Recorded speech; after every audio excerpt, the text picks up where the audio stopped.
rahmatullahi wa barakatuh. Peace be upon you all, and welcome to the Rethinking Islamic Reform Conference. We begin in the name of God, the most merciful, the most kind. I'd like to say good evening to everyone. Thank you all for being here, and thank you all for your patience. My name is Miriam Francois Jarrah, and I'll be hosting tonight's Rethinking Islamic Reform Conference on behalf of Oxford University Islamic Society.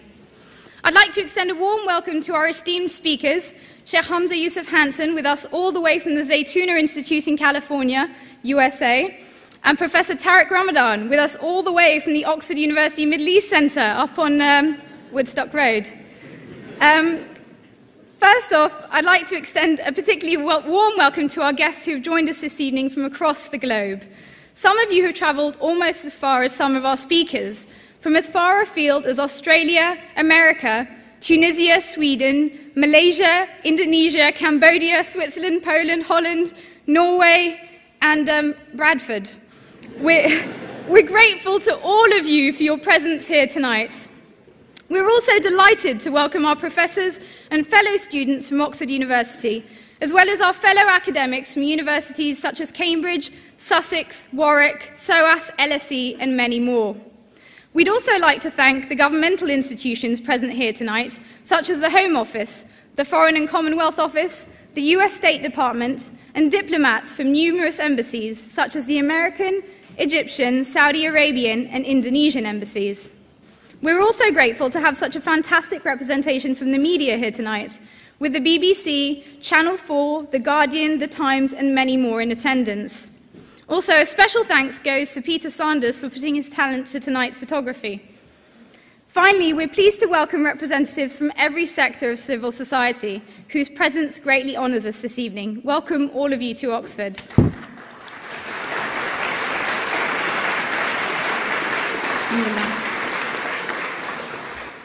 Oxford seems a fitting setting for the hosting of this event. With its age-old traditions, odd customs, and at times perplexing dress codes, it's a place where tradition breeds innovation, where new ideas emerge from 13th century colleges, and where old-fashioned tutorials are regarded as a marker of our educational excellence. Those who come to Oxford realise it's much more than a university. It's a culture which blends its history and respect of its traditions with a conscious and selective appropriation of modernity. Some of the more famous Oxford traditions include the wearing of carnations during exams, or the boat race, or May morning celebrations. My personal favourite is the time ceremony, an ancient tradition whereby students walk backwards around Merton College courtyard when the clocks go back, in order to ensure that mystical time particles, known as chronicles, that's the technical term, don't disrupt the space-time continuum. It is vital for the continued existence of the universe. As Muslims, we're uniquely placed to relate to the ways in which tradition serves to ground, solidify, and enhance not only this university, but also our faith, and recognise the value of incorporating new understandings and ideas into that body of tradition, as a way not of diluting it, but of exalting and enriching it. Tonight's event is hosted in what many describe as the jewel in Oxford's architectural crown. Some of you may have noticed above our heads a 32-panel painted ceiling designed by Sir Christopher Wren. It depicts truth descending upon the arts and sciences and expelling ignorance from the university. Muslims believe that one of God's names is indeed the truth, and so for many of us, the meaning behind this artistic endeavour has a very special resonance. Indeed, in chapter 24 of the Quran, God says, "God is the truth that makes all things manifest."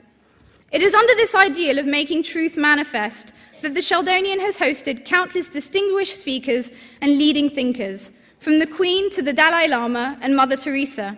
And tonight, we also aspire to expel ignorance, drawing on divine inspiration, as we address one of the most talked about topics of our time, reform in the Islamic tradition. Tonight's event is hosted by Oxford University Islamic Society, one of the largest and most active student societies at the university. I'd thus like to introduce to you our ISOC president, Aminul Islam, who will come and say a few words about our society. So please welcome Aminul Islam.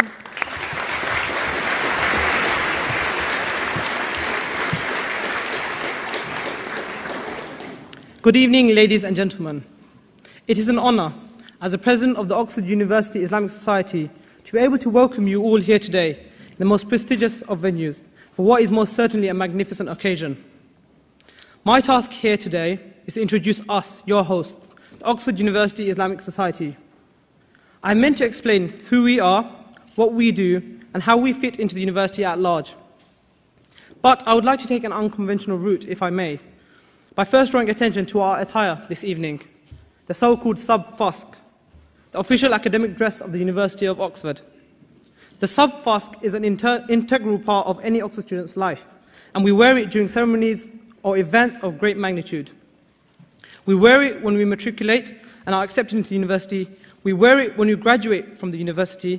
We wear it for exams, for official meetings, and sometimes even to dinner. It is the highest level of clothing we can display, and so we wear it today. We wear it to honor this occasion. We wear it to honor our speakers, and we wear it to honor you. Many people think, and I'm inclined to agree, that the sub-fusk is beautiful. Others, however, think it makes us look like penguins. Despite what people may think of the sub-fusk, it is intriguing to discover that despite it being an age-old Oxford tradition, it does not originate in Oxford, nor even in England. Instead, it takes its roots from the universities and madrasas of the Islamic world, which predate Oxford. The gown is the equivalent of the robes of the madrasa student. The mortarboard, which I now hold in my hand, and which we cannot wear until we graduate, symbolizes the Quran, which graduates in the Muslim world used to tie to their heads at their graduation ceremonies. Similarly, whenever we are in sub-fusk, we are to carry the mortarboard, just as students in the Islamic tradition used to continually carry their Qur'ans with them. The right to put it on one's head coming only at the end of one's study, when they are worthy of such an act. So when we wear these clothes dating from ancient traditions, we are aligning ourselves to the shared traditions of Oxford and Islam. Whilst the world changes around us, Oxford remains the same, holding fast to our shared values of truth, creativity, and freedom of thought. Just as sub-fusk does not change, we believe that Oxford and Islam remain unchanging at the center of positive change. Accordingly, we continue to strive to be that positive change. In Hillary term alone, we hosted one of our speakers tonight, Tariq Ramadan, in Oxford's most famous debating chamber, the Oxford Union, to talk about jihad. We also hosted a seminar in polygamy in the home of the world's most prestigious scholarship, Rhodes House, and a workshop on Islamic art in Britain's first museum, the Ashmolean. Is it not then appropriate that today we are holding Rethinking Islamic Reform, the most pressing issue in Islam, here in the Sheldonian Theatre, the most prestigious venue in Oxford? This level of excellence which we strive for is down to the hard work and vision of our members. I would then like to take this opportunity to thank my team for all that they have done for this event and for making all of this possible. I once again welcome you to Oxford, and I hope you enjoy the evening. Thank you very much. Assalamu alaikum.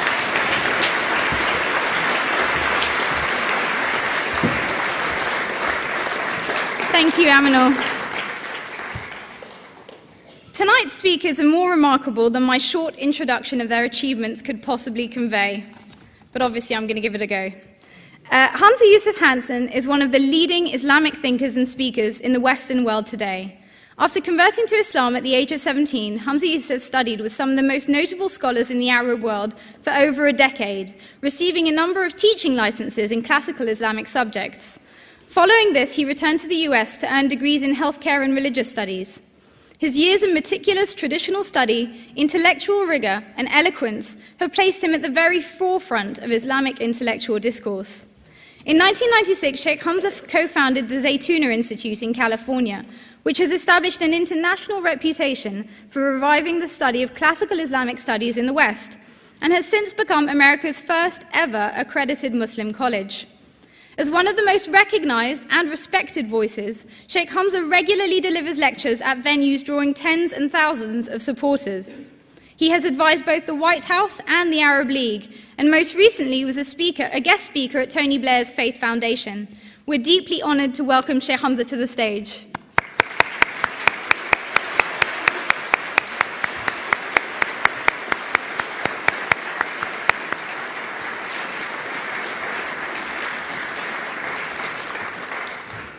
Professor Ramadan is one of the world's foremost and renowned intellectuals in Islamic academia. Born in Geneva, he has a PhD in Arabic and Islamic studies and received intensive training in classical Islamic scholarship at Al-Azhar University, Cairo. A senior research fellow at St. Anthony's College, he was appointed Chair of Contemporary Islamic Studies at Oxford University in 2009. In addition to serving as president of the Brussels-based European Muslim Network, Professor Ramadan works as an expert in various commissions linked to the Brussels Parliament. He's also a member of several working parties throughout the world. Dubbed a Muslim Martin Luther, he has repeatedly been named as one of the most important contemporary intellectuals of our time, including by the British Prospect and American Foreign Policy magazines. Time magazine also recognized him as amongst the 100 most important innovators of the 21st century. He has advised numerous Western governments, including the American administration, the British government, and recently the French government, and has written more than 20 books. Please join me in welcoming him to the stage.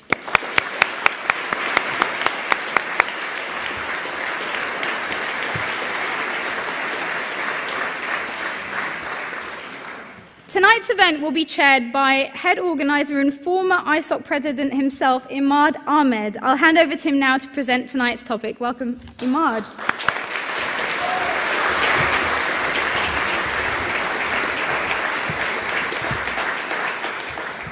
Thank you, Miriam.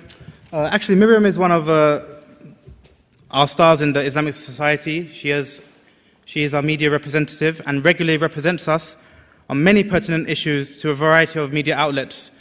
Most recently, she was on the BBC, she was in The Times, in The Guardian, all incidentally we have represented here in our audience here today. Thank you to Aminul as well. As we can tell from Aminul's speech, he's a person who brings ideas together beautifully. And it is through his vision, his character, energy, and leadership that such a project could come into fruition. So thank you, Aminul.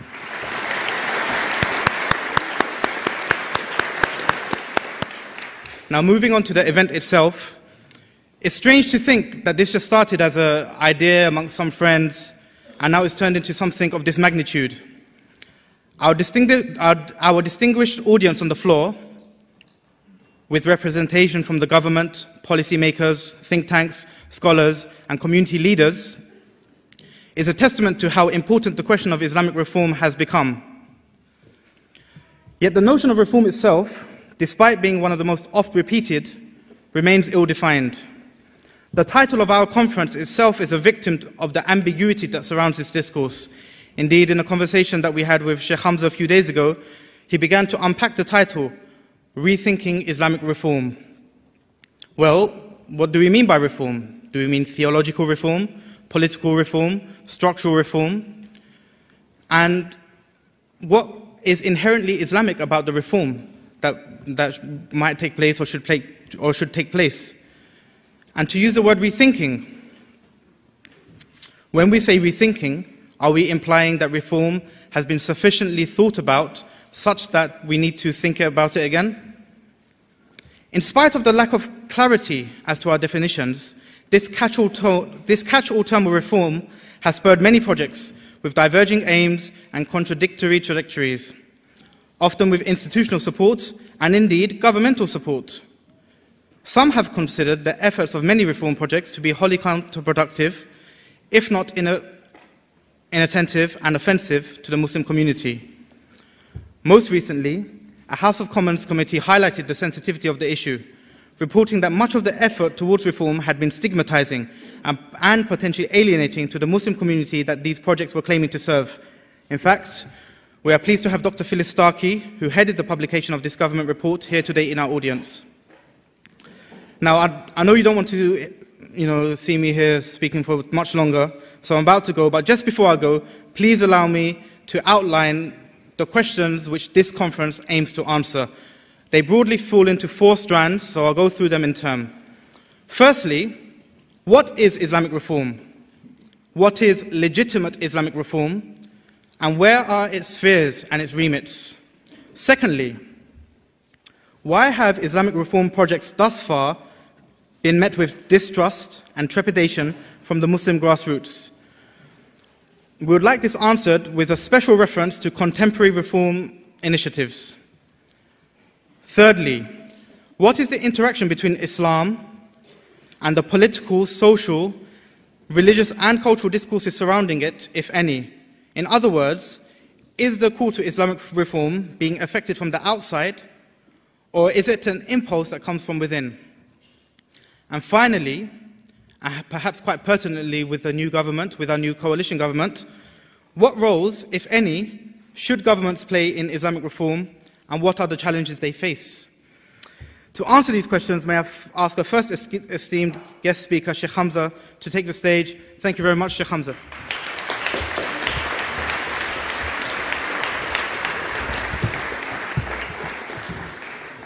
Bismillah ar-Rahman ar-Rahim. Allahumma salli wa sallam ala Sayyidina Muhammad wa ala alihi wa sahbihi wa sallam tasliman kathira wa la hawla wa la quwwata illa billah al-ali al-azim. In the name of God, the merciful, the compassionate, and peace and prayers be upon all of the prophets of God and upon our Prophet Muhammad. Alhamdulillah.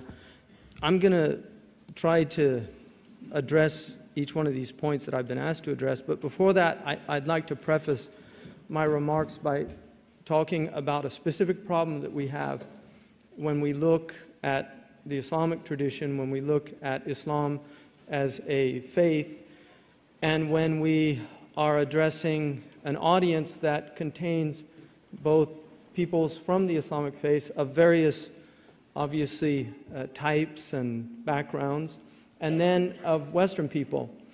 In science, you have what are called non-complementary paradigms. And to give an example of that, Newtonian physics is a certain way of viewing the world, and it works at a certain level.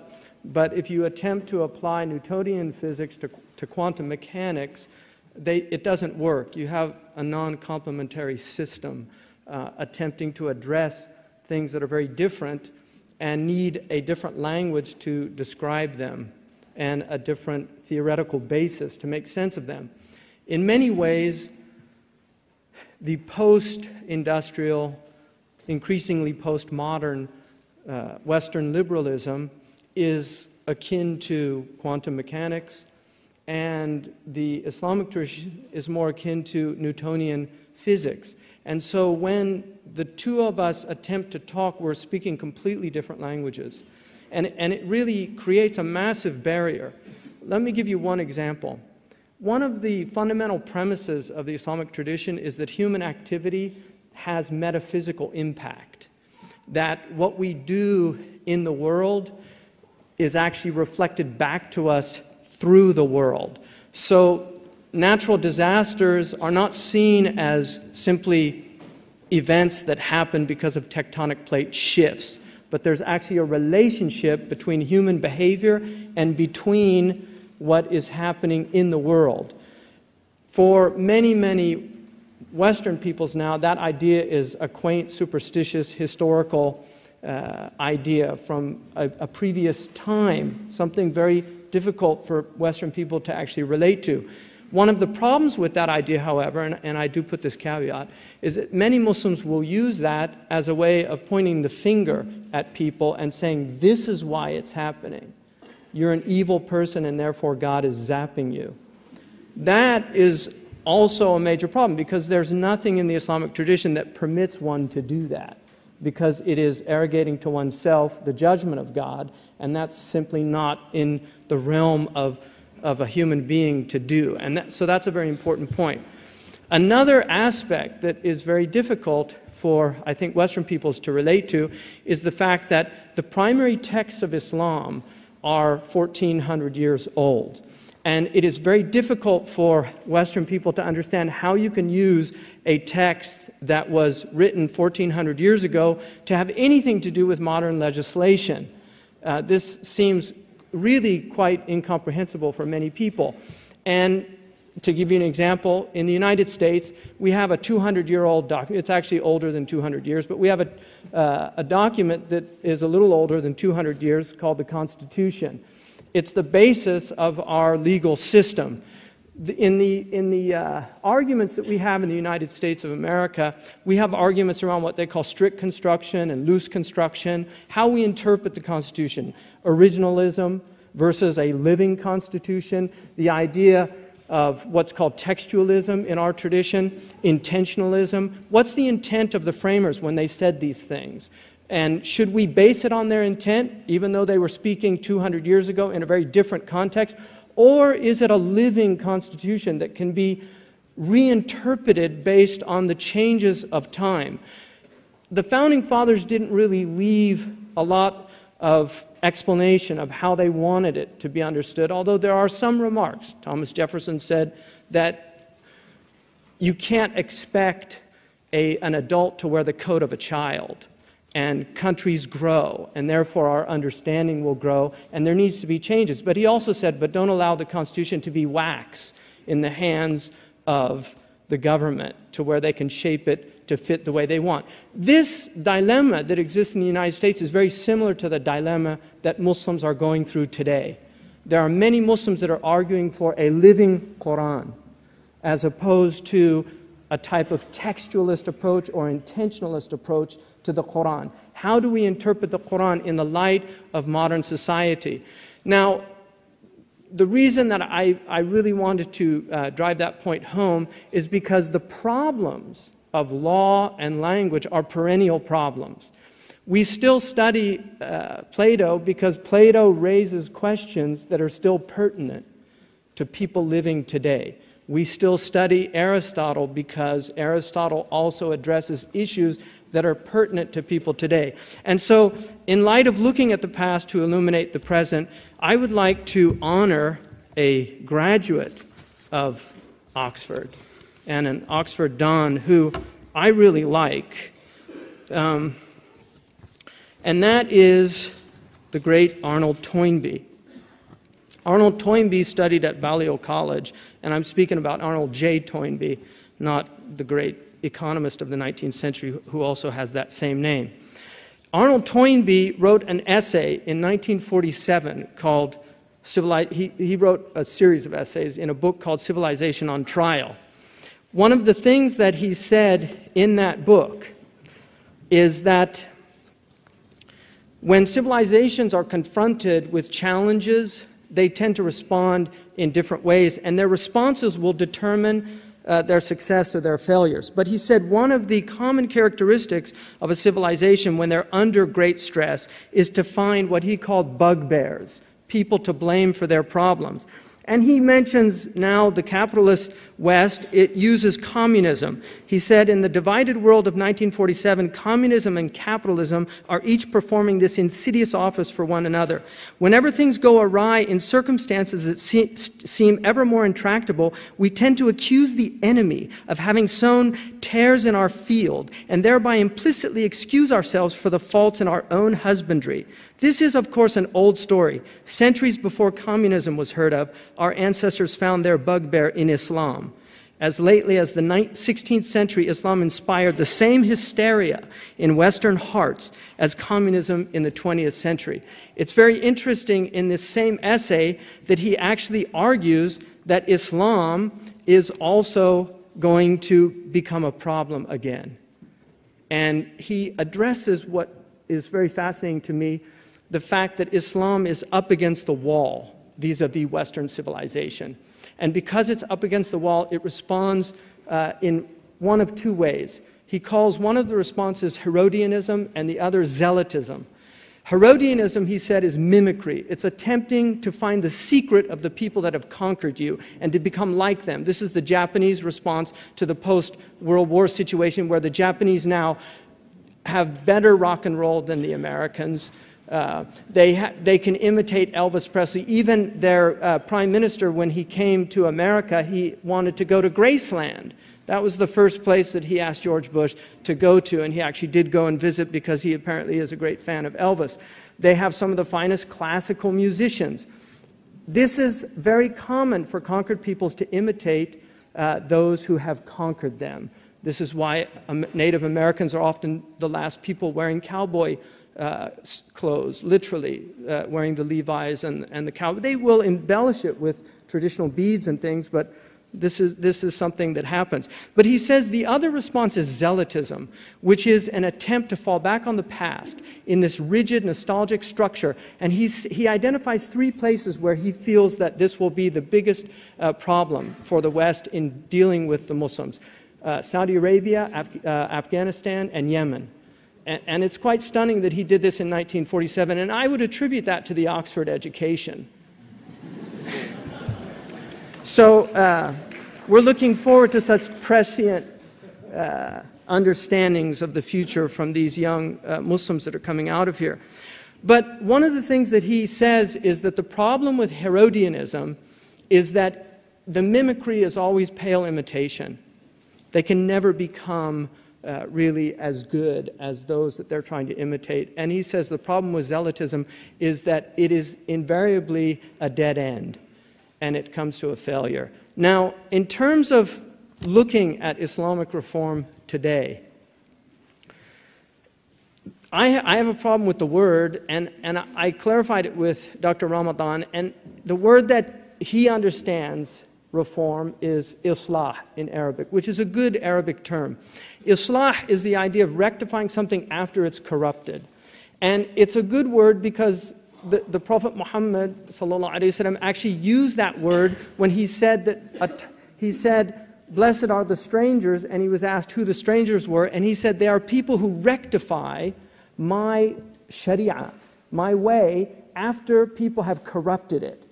So he said, "Alladhina yuslihuna shari'ati ba'dama afsadaha an-nas."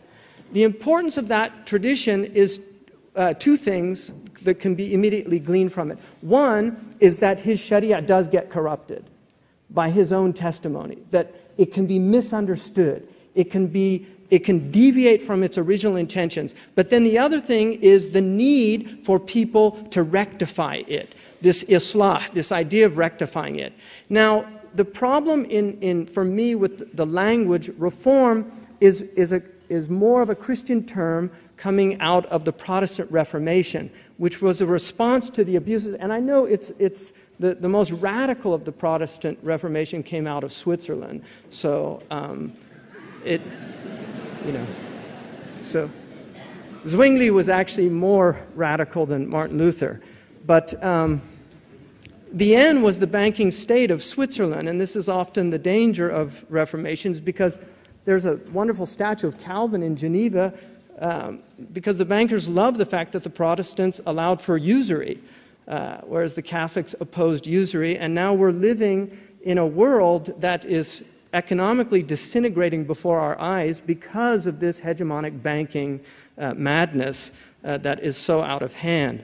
But the idea of reform, of Islamic reform, is an old idea, and the idea of using a language that comes out of another set of historical problems, for me, is problematic. My own teacher, Sheikh Abdullah bin Bay, when we spoke about this, I asked him, and he speaks French, and he knew he knows the history of the Reformation and the use of the term, and he said that he preferred the word renovation and use that as French, because it's closer to the idea of tajdeed. The idea of reformation, because reformation can be a complete restructuring of something. Whereas in the Islamic tradition, the idea is that the house is fundamentally of sound, it's of sound foundation, but it often needs renovating. It needs renovating. Sometimes the faucets aren't working anymore. The water's not flowing. People aren't getting fresh air because the windows can't be opened. So you need people to come in and renovate the house. And this is the idea. Now, this process has been going on for centuries. There's an idea, what's wrong with the Muslims? Why won't they change? If you look at the Muslims today, the Muslims of the 19th century would not recognize the Muslims of today. The radical changes that have occurred in the Muslim world in the last 30 years, let alone the last 100 years, are beyond belief. If you look at Arabic culture, and the fact that MTV, that there is a Muslim version, not a Muslim, but an Arabic version of MTV, which is as racy as the MTV that people experience in the Western Hemisphere.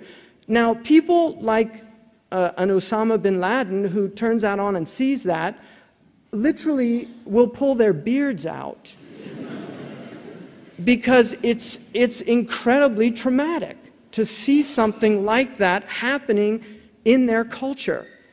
The Arabs pride themselves on what's called ghayra. In Urdu, it's translated as ghayrat. Urdu people say that's where the Arabs got it from, but it's actually the other way around. Ghayra is the concept of, it's a type of jealousy. It's the idea of coveting something so much that you're willing to fight for it. And I don't think people in the West can really appreciate anymore the degree to which this virtue in Islamic and Arabic tradition is still upheld. I certainly believe that that was a far more dominant virtue, say in the 19th century in the West, but it's certainly something, now it's a very much live and let live attitude. And there are reasons for that. 2 world wars in Europe have led to a certain way of looking at the world. The crises that happened in the West because of 180 million people dying. We tend to want the Muslim world to catch up with us. What's wrong with you? Why can't you catch up with us? And yet we don't realize that we have been through, in the West, so much trauma to get to this point that we're at. And the Muslim world had a different set of historical traumas, much of it, in fact, a result of colonialism. So we have very different historical circumstances. Now, in terms of what is legitimate renovation or tajdeed, I would argue that the Islamic tradition is a vast tradition. The Islamic tradition is largely unread. Even people now that are studying in madrasas, studying at Sharia colleges, do not go deeply into this tradition. This is simply a fact. One of the things, I'll give you one example. When I wrote a paper on female prayer, because this was an issue a few years ago, years ago when I was a student in Mauritania, I remembered in a book that Ibn Ayman from the Maliki madhab considered female prayers was permissible in that madhab. And I remember as a 21-year-old student underlying that. I actually went back to the book and found my underlining that statement. When I studied the prayer issue, I was so struck by the fact that not only was it debated early on, but there were multiple opinions. Imam Tabari considered it permissible for women to lead the prayer if they were more qualified than men, to lead men in prayer. Ibn Taymiyyah himself permitted women to lead men in prayer if they were illiterate and she was literate. He just said she should lead from back because she might distract the men if she was leading from the front. Ibn Taymiyyah permitting a woman to lead men in prayer. Right? I mean, this is the tradition. It's all there. People have no idea how many of these issues were already examined, discussed, and incredible erudition and energy went into this. So if you look, I would argue that the Islamic tradition has within itself all of the needs to renovate the house. But it's going to take an immense amount of intellectual energy. It's going to take very, very highly qualified people, which necessitates institutions that can train and produce the types of people that are needed to engage in this activity. Usul al-fiqh is one of the great, which is in essence, it's the philosophy of legislation in the Islamic tradition. Much of the Quran and the Hadith is in fact closer to what we would call constitutional law in the West. It's not statute law. The Prophet ﷺ gives far more constitutional expressions and legal injunctions than he ever gives cut and dry statute law. Do this, don't do that. He leaves things open. There's an immense amount of ambiguity in the Hadith. This was known early on. There are very few verses of the Quran and Hadith that are considered what is known as qat'iyyat al-dilala, which is where the understanding of the expression is absolute, that we know exactly what it means. It often holds 2, 3, 4, 5, 6 meanings, and you get all of these multiple interpretations. The other thing that's so extraordinary about our early scholars is that they were very well aware of what we would call in the West fallibilism, that they were not dictating God's law in their jurisprudence. They were dictating the mujtahid, or the individual's understanding of God's law. In fact, Ibn Qayyim al-Jawziyya in I'lam al-Muwaqqi'in has a chapter entitled The Prohibition of Calling a Fatwa the Ruling of God. The prohibition of calling a fatwa the ruling of God. The fatwa is a personal opinion of a mujtahid in attempting to understand the intention of a text. Moreover, the fatwa was known and understood to be specific, in many cases, to time and place. This is another aspect of fatwas that are rarely understood, even amongst people that are trained in classical Islamic education. The Hanafi school believes that the place actually affects the ruling, even though the other three schools do not in the Sunni tradition. So if you're in England, there are certain rulings that would be permissible here that might not be permissible in another place. Other scholars argue no. But these are the differences of opinion and the nuances. This is another aspect. The Muslims have always recognized diversity and difference of opinion. But we have what are called thawabit and mutaghayyirat in our Islamic tradition. The thawabit are things that do not change. They cannot be reformed. One of them is our basic understanding of God, our basic understanding of prophecy, our basic understanding of eschatology, of what happens after life. These things are fixed and eternal. They don't change with time and place. God is all-powerful, omniscient. He speaks, and He has no gender, even if we use gender language to express the divine by the limitations of language. But Muslim theologians were always clear there is no gender to God. God is neither male nor female, transcendent. So that aspect cannot change. What changes then? The changes are our understandings. But those understandings have to be based on following rigorous principles. The first and foremost is they have to be within the context of the language in which the revelation was revealed. And this is why, as opposed to living Constitution, the idea that the language and the intent of the framers of the Constitution have no relevance to us today. This is a debate. This is a very important departure for the vast majority of Muslims with certain reformist movements today. The idea that somehow we can reinterpret the Quran in the light of 21st century language. The Quran was written in Arabic of the 7th century. That Arabic was preserved to a degree by which only people who really have studied this tradition understand. It is one of the great human achievements, the preservation of the Arabic language, the exact meanings of every single word that is recorded in the Quran, of all the words that are recorded in the Hadith, and having to prove what those words mean. And on rare occasion, saying we can't ascertain the exact meaning of this word or the multiple possible meanings, like the word ib, which is in Surah Abasa. So the Muslims, jurists, traditionally believed that you could not go outside of the language. You were confined by the language. Now, the other aspect of this, which is very important, is they were always aware of the ambiguous nature of language. The Quran is open to multiple interpretations and multiple meanings and will be until the end of time. Verses can be reinterpreted in the light of new knowledge and have and will continue to be. So the Islamic reform or tajdeed that's happened in the past, we have many examples of that. But I would look at a few that occurred in the 19th century. In the late 19th century, with the colonial incursions, there became a response to the Western colonization of the Muslim countries. Some of those responses involved attacking Muslim spirituality because they believed, like Muhammad Abdu and others, they believed that the Muslims were far too otherworldly, that the Sufis had taken hold of their understanding to such a degree that they really forgot about the world itself.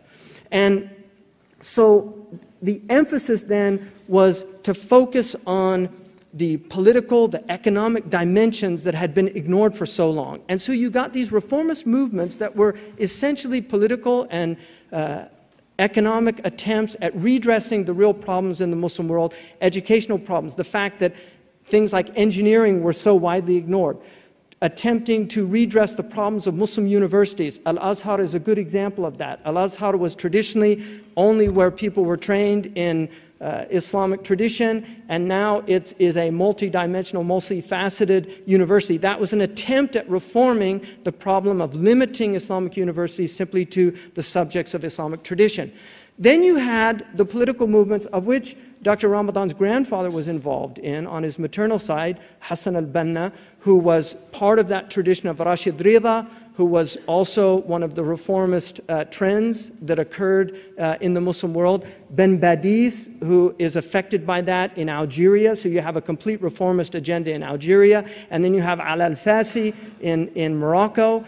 These are all happening on top of the Wahhabi reformist movement that was happening even earlier than that in the 1780s, 1790s, and then it's reinvigorated with King Abdulaziz's conquest of the Arabian Peninsula.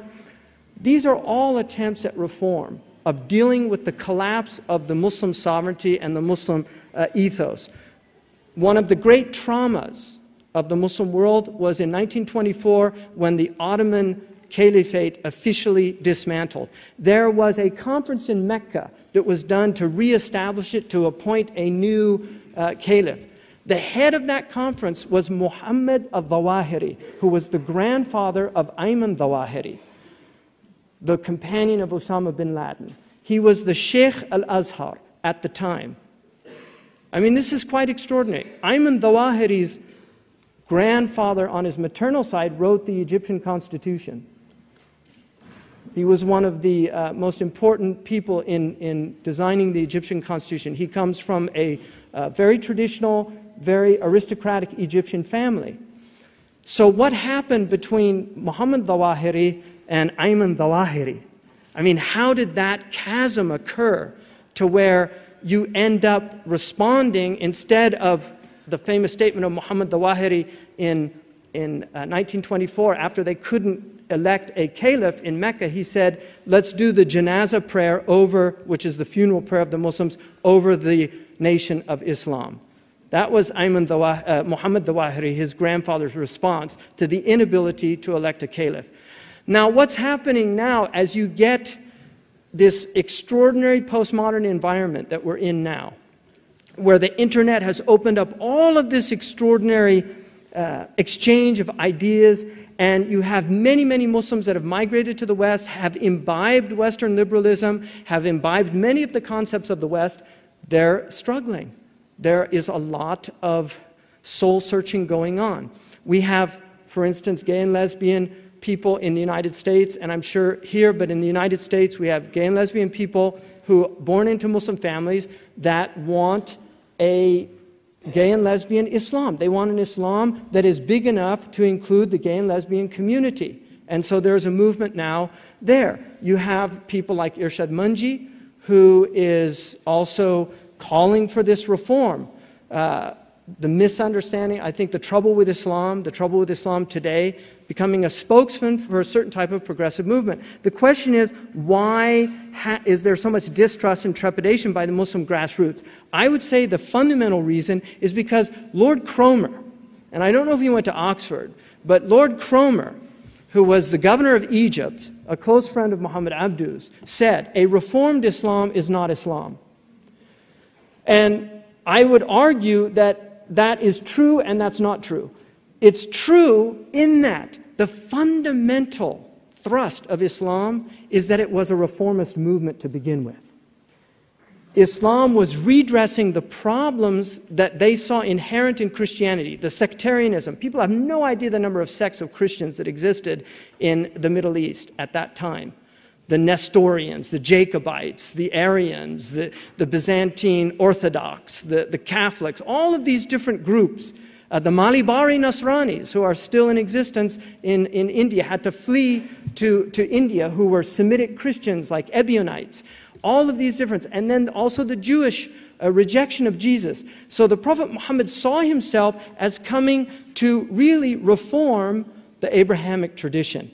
He put in place several constraints in his faith. And also in the Quran you will find many verses warning not to change the faith. There are many warnings about this. The Prophet, one of the most fundamental concepts in Muslim consciousness is the idea of bid'ah, is the idea of innovation, of changing the structure of things. And this is why the Muslims are very, very wary of messing with the calibration of this religion. This is why when they see new ideas like this, they tend to react. This is the grassroots of Muslims. This, I do not believe, will change for any time soon. I really don't. I think that you will find, and in the Muslim world, this is particularly acute, far less so here. I think Western Muslims are extremely tolerant of many divergent opinions. Even the spectrum of our understanding is quite broad, and what we allow to go under the umbrella is much broader than in many places in the Muslim world. Not all places, but in many places in the Muslim world. But the Muslims historically have been very tolerant of dissent. Now, there is an argument here about British Islam, and I want to talk about that and then make my closing remarks. There's an argument somehow that the British Muslims need to assimilate. They need to fully become British. And there's this problem with multiculturalism. Multiculturalism is threatening the cohesion of our society. I'm amazed at the idea of cohesion. I'd like to see it, where all this wonderful cohesion is. I think people that are in their 70s in this room can remember how cohesive neighborhoods were 60 years ago, 70 years ago. They're much less so today, and I'm old enough to remember how my neighborhood was and how my neighborhood is today. So we have social fragmentation is a problem everywhere. Now, the argument that America, and I find it extraordinary that Brits will tolerate this from your politicians, the argument of saying, look at America, how cohesive they are. They all pledge allegiance to the flag. You know, they have Thanksgiving. You know, everybody has a National Turkey Day. And, you know, why can't we have a National Pheasant Day? Or maybe that's too upper crusty. Maybe a National Shepherd's Pie Day. You know. So, I mean, what's fascinating to me about this is, first of all, America has always been a multicultural society. We have never been a cohesive society. We have people in America that speak their own forms of English. Really. And British people would say we all speak our own form of English in America. But, you know, look, we have people, I can't understand them. We have a language called Ebonics. We have a gumbo language, fiddle-eye and a gumbo pie and a filet gumbo. For tonight, I'm going to see my Mashera Mio. I mean, do you understand that? I don't understand. It's a Hank Williams song. I mean, he knew what it was about because it's a Louisiana dialect. I don't know what it is. And I'm sure you've got people up in Yorkshire that you can't tell what they're saying. You know, but look, the reality of it is, America, we have people in America driving around in buggies. In buggies. They're debating whether or not to put rubber tires on those buggies. That's what they're debating in their community. And I'm not making this up. America we have places in my state that says, se habla inglés. That means we speak English here. I'm not making this up. We have 7th generation Chinese in San Francisco, Chinatown, that do not speak English. They have been in the United States for 7 generations. This is America. So this idea, this fantasy that some of these British politicians have of bringing this wonderful, cohesive America over here, good luck, my friends. Seriously. But one of the things I love about England is that you've always tolerated eccentric uncles. Why can't you tolerate eccentric religions? Really? I mean, what's so wrong with that? You know, this country was forged in religious wars. religious and tribal wars to a certain degree. It was forged in that. You learn the lessons of those wars. Britain is one of the most tolerant places in the world. It really is. And like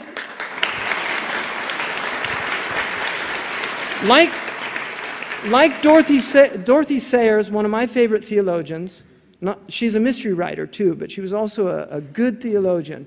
Dorothy Sayers said, the British people are slow to anger, but when they get angry, they behave like fools.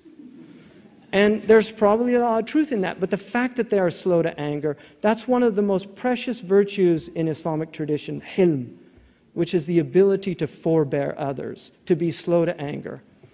In terms of what role should governments play in Islamic reform, I mean, I would argue that governments are one of the most important things that Muslim jurists attempted to address was the limits of government.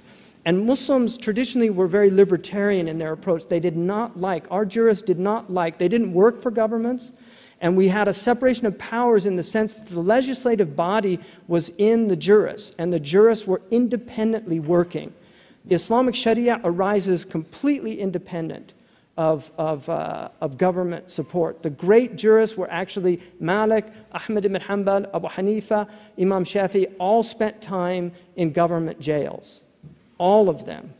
And these were the great founders of the Sunni tradition, and the Shia also have a tradition of persecution at the hands of government as well. In some ways far worse than anything the Sunnis ever suffered. So Muslim jurists were always very wary of government.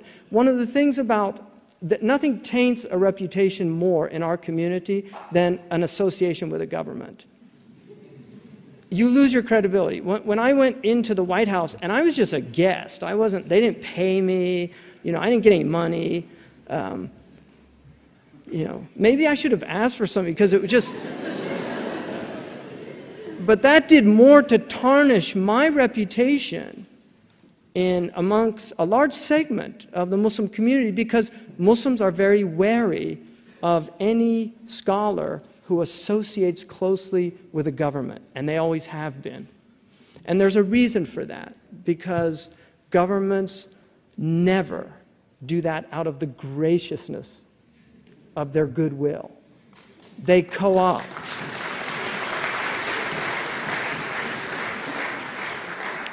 And when George Bush made a reference to "we're not at war with Islam," the CNN camera immediately flashed on me, which made me realize that was pre-planned. So we do have a state press. They called it Pravda in Russia, we call it CNN. But these are the problems that we have to deal with. Now, our Prophet said the worst scholars are those at the doors of rulers, and the best rulers are those at the doors of scholars.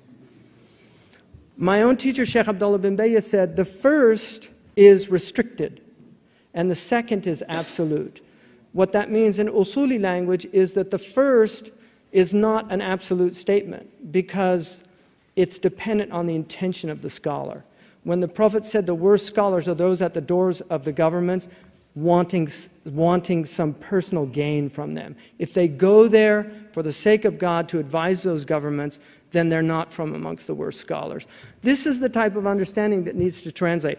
Finally, in conclusion, I would argue that some of the most important things that have to take place in the UK and in the United States and really in Europe. We have now 30 million Muslims in Western Europe, according to most statistics. We have probably between 6 to 10 million Muslims in the United States. We have about 3 million Muslims, I think, in Canada, and maybe 2 million in Canada. But we have close to 500,000 in Toronto. They make 10% of the population in Toronto. In Philadelphia, America's first capital, we have 10% Muslims now. In New York City, the Eid the City Council of New York voted to make the Eid holiday a holiday in the city of New York, largely because 12% of Muslim children in the New York City School District are Muslim. 12%. That's the largest city in the United States of America, and 12% of its children in its public school system are Muslim. This is an immense opportunity, but it's also a crisis. And we know that in the Chinese ideogram means both crisis and opportunity. It's a crisis because if we don't somehow come to terms with the fact that Muslims do not have the intellectual tools to navigate their religion in uncharted waters, such as these that we are in now, if these tools are not presented in an intelligent way that's rooted and founded in the Islamic tradition, then we have a very serious problem. And this problem, right now, we're only seeing slight externalities. And I'll use that term externality, as you know, is a negative externality of a corporation is the toxic byproducts that come out of it. So like BP, the positive thing was drilling the well. The negative externality is the fact the well didn't work out. Well, religions have negative externalities as well. Things go wrong. People go wrong. We have Muslims that are negative externalities for the social body. Now, people leave it up to BP to deal with the problem, but sometimes the problem is bigger than BP. Sometimes you do need governments to come in. When the FBI came to me, not to question me, they never came to question me. I mean, they have at the airport and things, but they never came to my house to question me like was reported in the press. And Dr. Ramadan knows about press. I don't believe press anymore, because once you read about yourself in the press, you know it's just rubbish. You know. And Wikipedia, my goodness, you know. So the FBI, I told them, look, my wish, you know, really, my wish is you guys get it right. Really. This is a criminal problem. These are criminals, and they need to be stopped. Extremism is as American as apple pie. We have extreme sports. We jump off buildings, you know, with bungee ropes and things. We have extreme eating. We had a woman die recently in a water drinking contest. We have hot dog contests where they eat 150 hot dogs. People from Egypt would never do that. You know, we have extreme music. They used our music to torture people at Guantanamo Bay. Seriously, they used it to torture. In fact, the heavy metal bands actually protested against their music being used as torture. We have extremism is as American as apple pie, really. The problem is not extremism. Extremism is a human problem, but it's always been there. It will always be there. The problem is violence in a civil society. And this is what we need to address, the problem of violence. And at essence, Islam is an Iranic religion. It is a peaceful tradition. Our Prophet was not a warmonger. He did not like war. He disdained war. He said, never hope to meet your enemies. But if you're forced to meet them, be brave in the battlefield. He prohibited the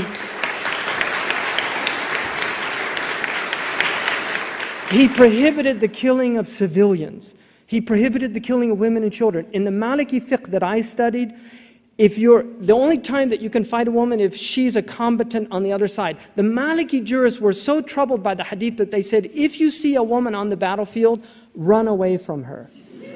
Because they did not want you to fall under that hadith, because it's a mutawatir hadith, it's a factual hadith that has the same strength as a verse in the Quran. Now, I want to close and end this by saying one of the greatest problems we have is we have what I call Sheikh Googles, weekend muftis. We have now a loss of authority in our tradition. This has led to people like what they call Sheikh bin Laden. Somebody called me up on a recent Arabic program and said, what do you think of Sheikh Osama bin Laden? And I just said, first of all, what do you want from the question? Do you want me to be, if I answer, oh, he's a great guy, to be in Guantanamo Bay tomorrow? I mean, is that kind of the idea? Or what, you want, you know, I think he's terrible. But who made him a sheikh? Really, who made Sheikh Osama bin Laden a sheikh? Osama bin Laden is an accountant.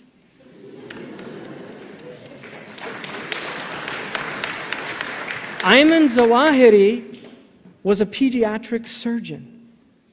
And these people are giving fatwa from caves in Afghanistan telling people to kill people. Now, their fatwa is based on a famous fatwa from Mardin.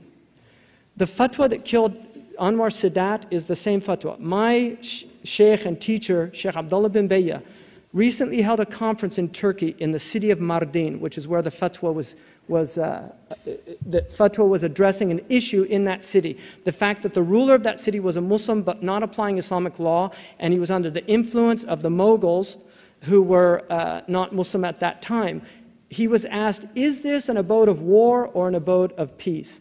He said, it's neither one or the other. It's a hybrid, because it doesn't have the qualities of the abode of war, it doesn't have the qualities of the abode of peace. And then he said something very interesting. He said, therefore, the believer should be treated in accordance with the fact that he's a believer, and the disbeliever should be fought. يُقَاتِلُ الْخَارِجُ عَنِ الشَّرِيعَةِ بِمَا يَسْتَحِقُ. The disbeliever should be fought because he's left the Sharia and as he deserves to be.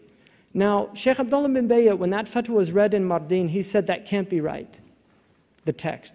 The ulama that were in the audience, some of them, some of the biggest ulama in the Muslim world, all said, Sheikh, don't change the fatwa. It's Sheikh al-Islam's fatwa. We can address the problems of the fatwa, but don't change the text of the fatwa. Sheikh Abdullah bin Bayya insisted. He said, no, something is wrong with that text. It doesn't work in the Arabic language like that. When he got back to Jeddah, he went to another text and found that it did not say that the one who left the Sharia should be fought. It actually said, instead of yuqatilu, it said yu'amalu. He should be treated in accordance with him being a disbeliever. In other words, there are many rules that relate to disbelievers. Then he asked for the oldest copy in the Zahiriya Mektaba in Damascus, and it came back saying, in fact, that he should be treated, not killed or fought. That fatwa was published 100 years ago and has been replicated in countless editions of his fatwas saying that they should be fought. That is the basis of Abdul Salam Faraj's fatwa to kill Anwar Sadat. It was the basis of bin Laden's fatwa to kill the Americans and also to overthrow the House of Saud in Saudi Arabia. It's a misprint.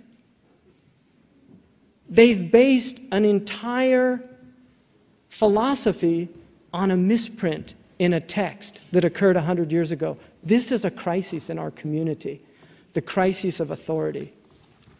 Who can read these texts and who can determine what they mean? Thank you very much.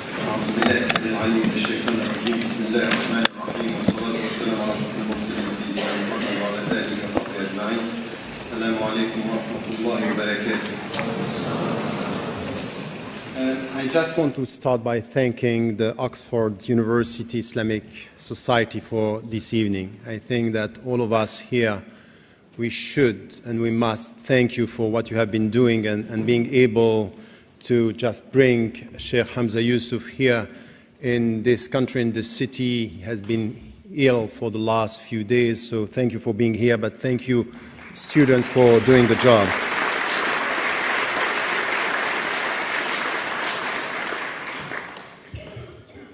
So let me come to this discussion, because I really think that here we are dealing with something which is a very serious issue.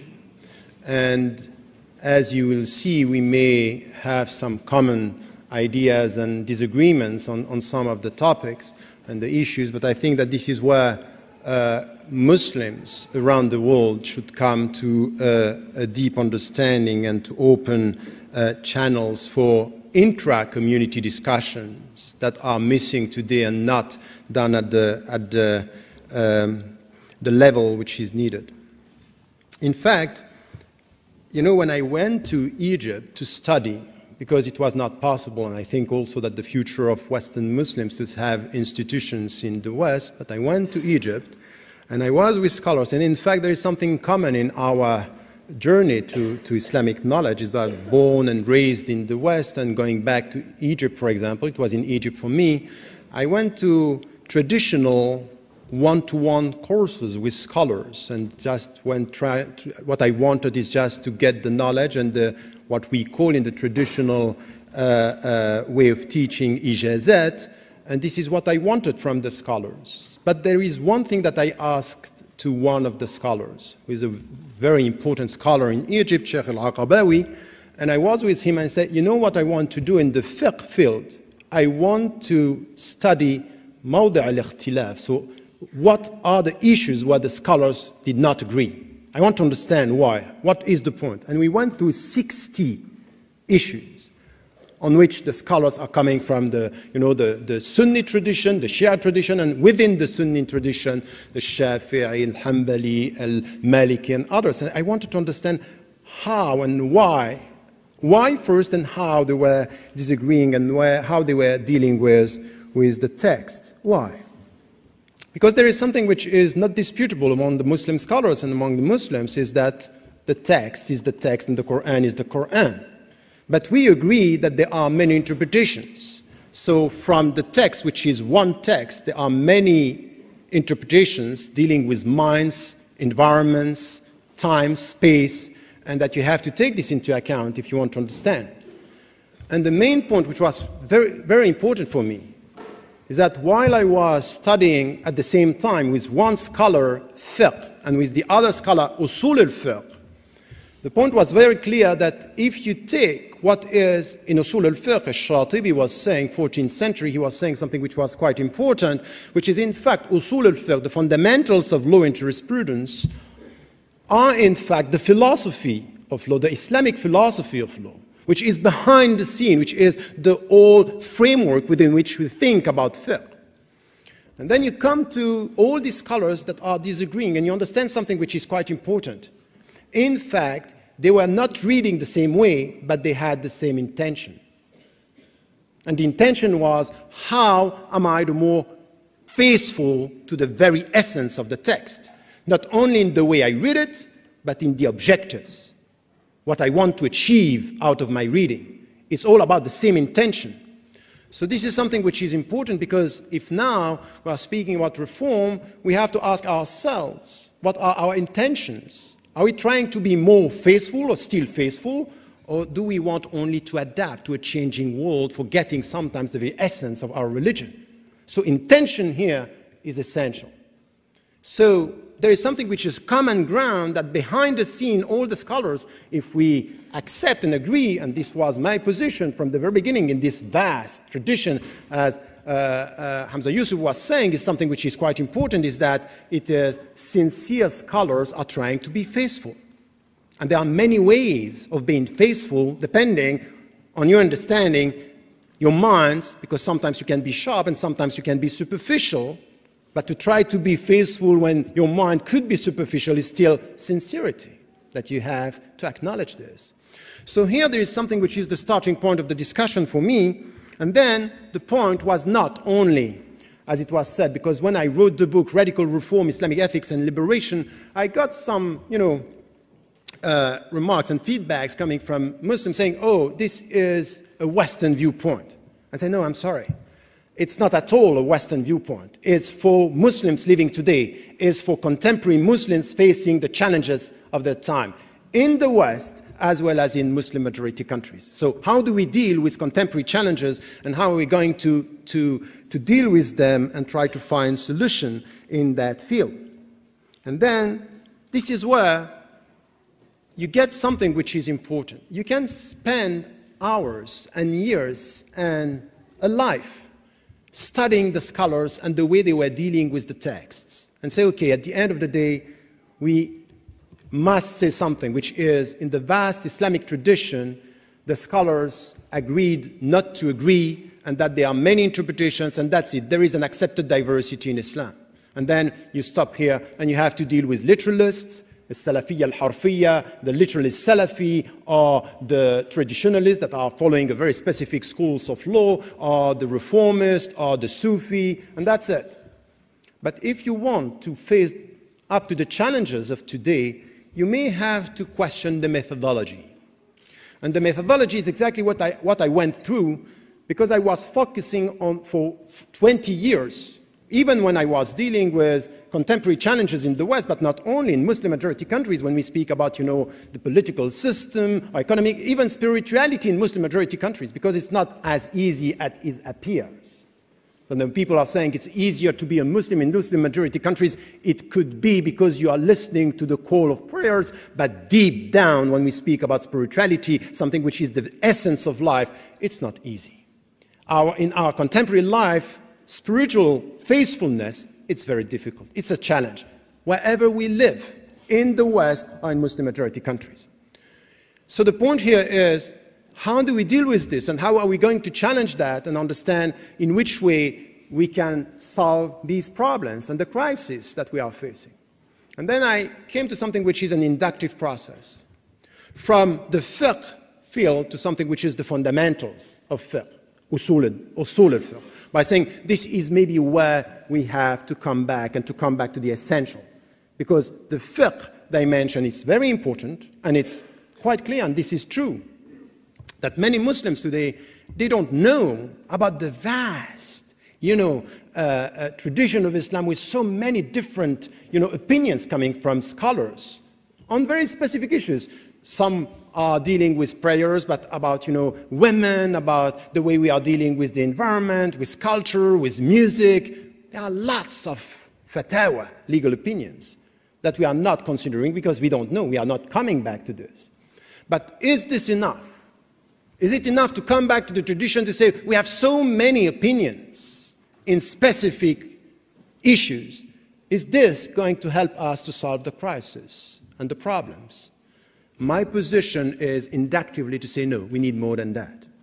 And this is where I was coming with something which I call the radical reform, but not to adapt to the West, but as something which is intrinsic to the Islamic tradition, that we have to come back to the fundamentals and ask ourselves, are we doing the job? Are we facing the challenges? And then more importantly even, my statement here, and my position is to say that it may be that if Muslims are coming back to this, there could be a contributive force and a contribution not only for themselves, but to the contemporary world, by asking new questions and being more creative and coming back. So it's not because we are scared we come back to ourselves, but we come to ourselves because it's a necessity, and then we are contributing to the debates that we have on many issues. So let me come to this, because this is where I think we are dealing with the philosophy of law. And this is, for me, to come to the concept of reform. First, because once again, we have to be quite clear, I'm not talking about reforming Islam, because Islam is not to be reformed, and this is something which is, for me, not the right way to put the question and to put the understanding of the framework, is to reform the Muslim minds and the Muslim understandings of the texts. So the point here is reforming, and this is why I may disagree with the concept of renovation only, because I'm not touching Islam, I'm touching the minds, I'm touching the intellects, I'm touching the understandings. This is where we need something. Why? Because in the hadith of the Prophet, peace be upon him, he's speaking about people corrupting. Fasadaha. Who? The man, people. Not religion is not going to be corrupt in itself. So we are talking about reforming the minds and not touching the essence of the religion. And this is something which is quite important, and this is also the concept of Islah as being understood as such. Second thing which is also important, and this is also what was said by Sheikh Hamza Yusuf, and it's important, we are not talking about reforming everything. There are things in Islam that are the essence of this religion if thawabit are not going to change. And it's even more than the 6 pillars of Iman. Arkan al-Iman, it's more than that. It's even something which is very important when it comes to Bunya al-Islam ala khamsin, meaning the pillars of Islam. We are going to change that. This is not to be changed. This is something to be respected. This is the essence. And then the prohibitions and the duties are not going to change. Now, of course, some are going to be adapted in a question of prioritizing them depending on what is essential and what is secondary. But the prohibitions and the duties and the principles are not going to change. So, min al-thawabit, we are not talking about this, we are talking about al-mutaghayyirat, which are the changeable dimension, and this is something, once again, which is so important in this discussion. So, having in mind that, in fact, what is behind the whole discussion, and this is for me quite important here.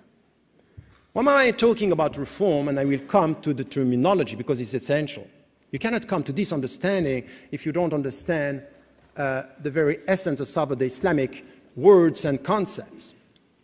Here there is something which is, for me, the starting point of the discussion. I'm talking about reforming, I'm talking about reforming the Muslim minds with one intention, is how today are we going to remain faithful to the principles of Islam and to this religion? It's a question of faithfulness.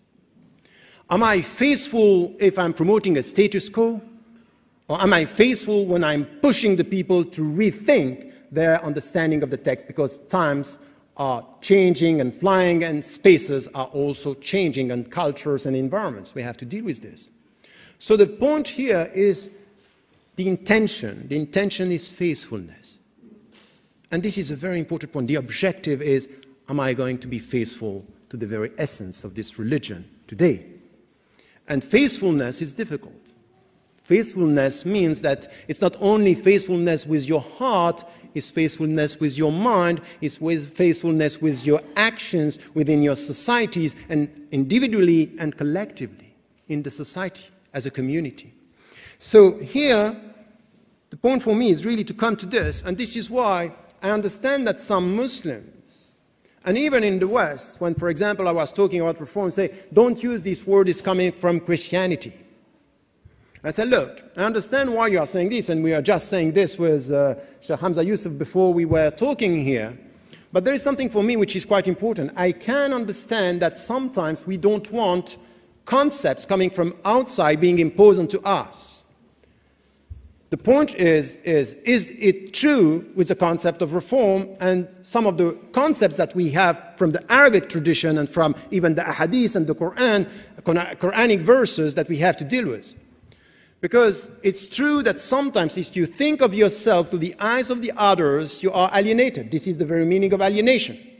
But I would say that in time of fear, there is a double alienation which is much more dangerous, which you think that you think through the eyes of the other because you are disconnected or you are scared of coming back to the true essence of your religion. So by not knowing yourself, you think that you think through the eyes of the other. So this is double alienation, and it's very dangerous. So let us come back to the very essence of some of the Islamic concepts here. And I'm not only using one to speak about reform, I'm using three. The first one, yes, is Islah, because it's in the verse and it's everywhere in the Quran. And even more than that, there is something which is quite important with the concept of reform, is that you yourself, if you don't care of yourself, if you are in just with your own body, your own heart, your own mind, you can corrupt yourself. So Islah al-Nafs is something which is an ongoing process of reforming yourself to come to the better, to come back to a sound state, which is a very important point. This is a very important concept here when it comes to Islam, but there is another one, which is coming from the prophetic tradition, which is tajdeed, which is to renew. الله يبعث لهذه الأمة على رأس كل 100 سنة من يجدد لها دينها. Meaning by this that every century we'll have someone or a group of people coming to help this community to renew its religion. And renewal here, it's tajdeed, is something which is important. What does it mean? All the scholars who came or quoted this hadith, this prophetic tradition, were saying, we are not talking about changing the religion, we are talking about renewing your understanding. So, tajdeed al-fahm, which is a new understanding of the text. So the text is not going to change. Your mind is changing because the time is changing, and the environment is changing. Of course, you have you are thinking out of a specific context and you read the text in a specific way. But this is even the case with any text, with your own self. When you are sad, you read the text in another way. When you are full of joy because the text is talking in another way, because you are reading something else. You are projecting onto the text. But it happens also with intellect. It happens with minds. It happens also because the challenges are new. And there is another one, which is Ihya, which is the one Abu Hamid al-Ghazali was using, Ihya ulum al-Din, which is we have to come back to give a new life and to revival, which is also important. So it's revival of our minds, of our understanding, and the sciences. The sciences is the product of the human intellect as to the way we deal with knowledge, the knowledge of the texts. So Ihya, Tajdid, wa Islah. And I would say that this is intrinsic to the Islamic tradition, that we have to go through this if we want to be faithful. There is no way to be faithful to universal principles if you don't understand the historical contexts and environments. No, please. Don't clap. It disturbs me. I don't like it. So this is something which is important. So let me come with this understanding now to terminologies. So this is one concept which is important here, and then it helps us to understand two other concepts. When it comes to not the specialized way some scholars were dealing with some concept, you have to be very careful. Because if you go to fuqaha, by definition a faqih is dealing with law, with rules, with ahkam. So when he comes to understand the very meaning of Sharia, for him Sharia will be this framework within which he is going to think about the law. And some of them were talking about Islamic law. This is Sharia. But in fact, the very essence of the word, the way towards the source, is in fact the very essence of it. And this is why I don't agree with this very classical categorization between, oh, there is the way of the Sufi and there is the way of the jurist. So Sharia is for the jurist, and for the Sufi there is something which is completely different. No, the heart of Sharia is the Sufi spiritual tradition. It's not something which is separate. It's within. It's within. Why? Because in fact, the very meaning of Sharia is the way towards faithfulness. So you get it now. The intention at the beginning is how we are going to be faithful. Sharia is a construct which is scholars trying to get the rules, trying to get the framework with your heart, with your mind, within your society, individually or within a community, to remain faithful to the essence of your religion. This is the Sharia. So it's the way towards faithfulness. On our way to implement this in our heart, تطبيق الشريعة في قلبك, meaning the Sharia in your heart and in your life and in your family and everywhere, when you try to be faithful to this essence, there is something which you have to struggle, to strive. What is the word that we are using? Jihad. There is no way to be faithful if you are not going towards jihad. And jihad is to strive to do what, in fact?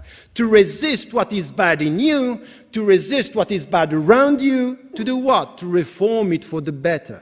So the very meaning of jihad has nothing to do with holy war. It has nothing to do only with the concept of effort.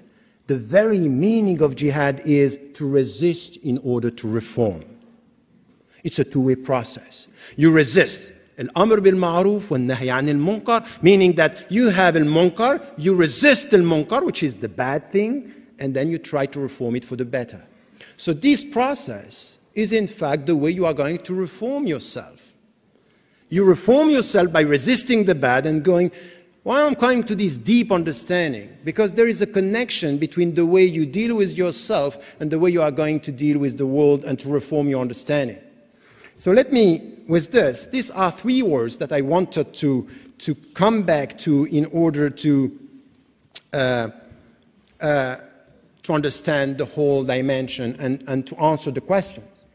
So here we are with this, trying to renew understanding, to look at the text, to try to understand the very essence of the text and the principles in the light of our specific context, and to try to understand how we are going to renew our understanding, because we are around us challenges that are completely new. So sometimes all sound answers to old problems are not sound answers for new problems. And it might be that you are going to betray the very essence of the text if you literally implement one verse in a new specific environment, because it doesn't fit. It's not the right way. You have to reinterpret, understand. Sometimes some of the dimensions of the text and the verses and the prophetic traditions were not reached at the time people were dealing with them because they had specific understanding. So here we are coming to something which is from the very beginning very important, and for me today, the essence of this discussion and the heart of the discussion is the dialectical process to which we have to go. And once again, it's not new, but it might be that we have a problem of methodology. It's the dialectical process. We read the verses, we try to understand in which specific contexts these verses were revealed. So there is a dialectical process between the environment and the text. Some of the texts are beyond the context, as we said, they are immutable, and some others are to be connected with a specific context. And then you come to your own context, your own environment, and you try to understand in which way you are going to implement this text for today. So this is what the fuqaha are doing. This is the legal field.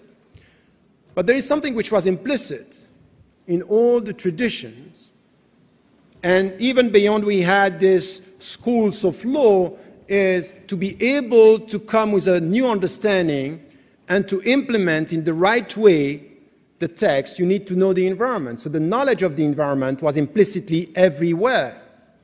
Ibn Qayyim al-Jawziyya in I'lam al-Muwaqqi'in, when he is giving all the conditions to me a mujtahid, halat al-nas is something which is important. You need to know how the people are living and where they are living to be able to implement. If you don't know, it means that your knowledge of the text is partial. You don't get it all. You need to know what the people are experiencing. And if you live in any Muslim majority countries in the West, you need to know this knowledge. This is part of being a mujtahid and a mufti. A mufti needs to know where the people and what the people are experiencing. If not, you are just coming with the text and you don't understand what the people are experiencing in their daily life.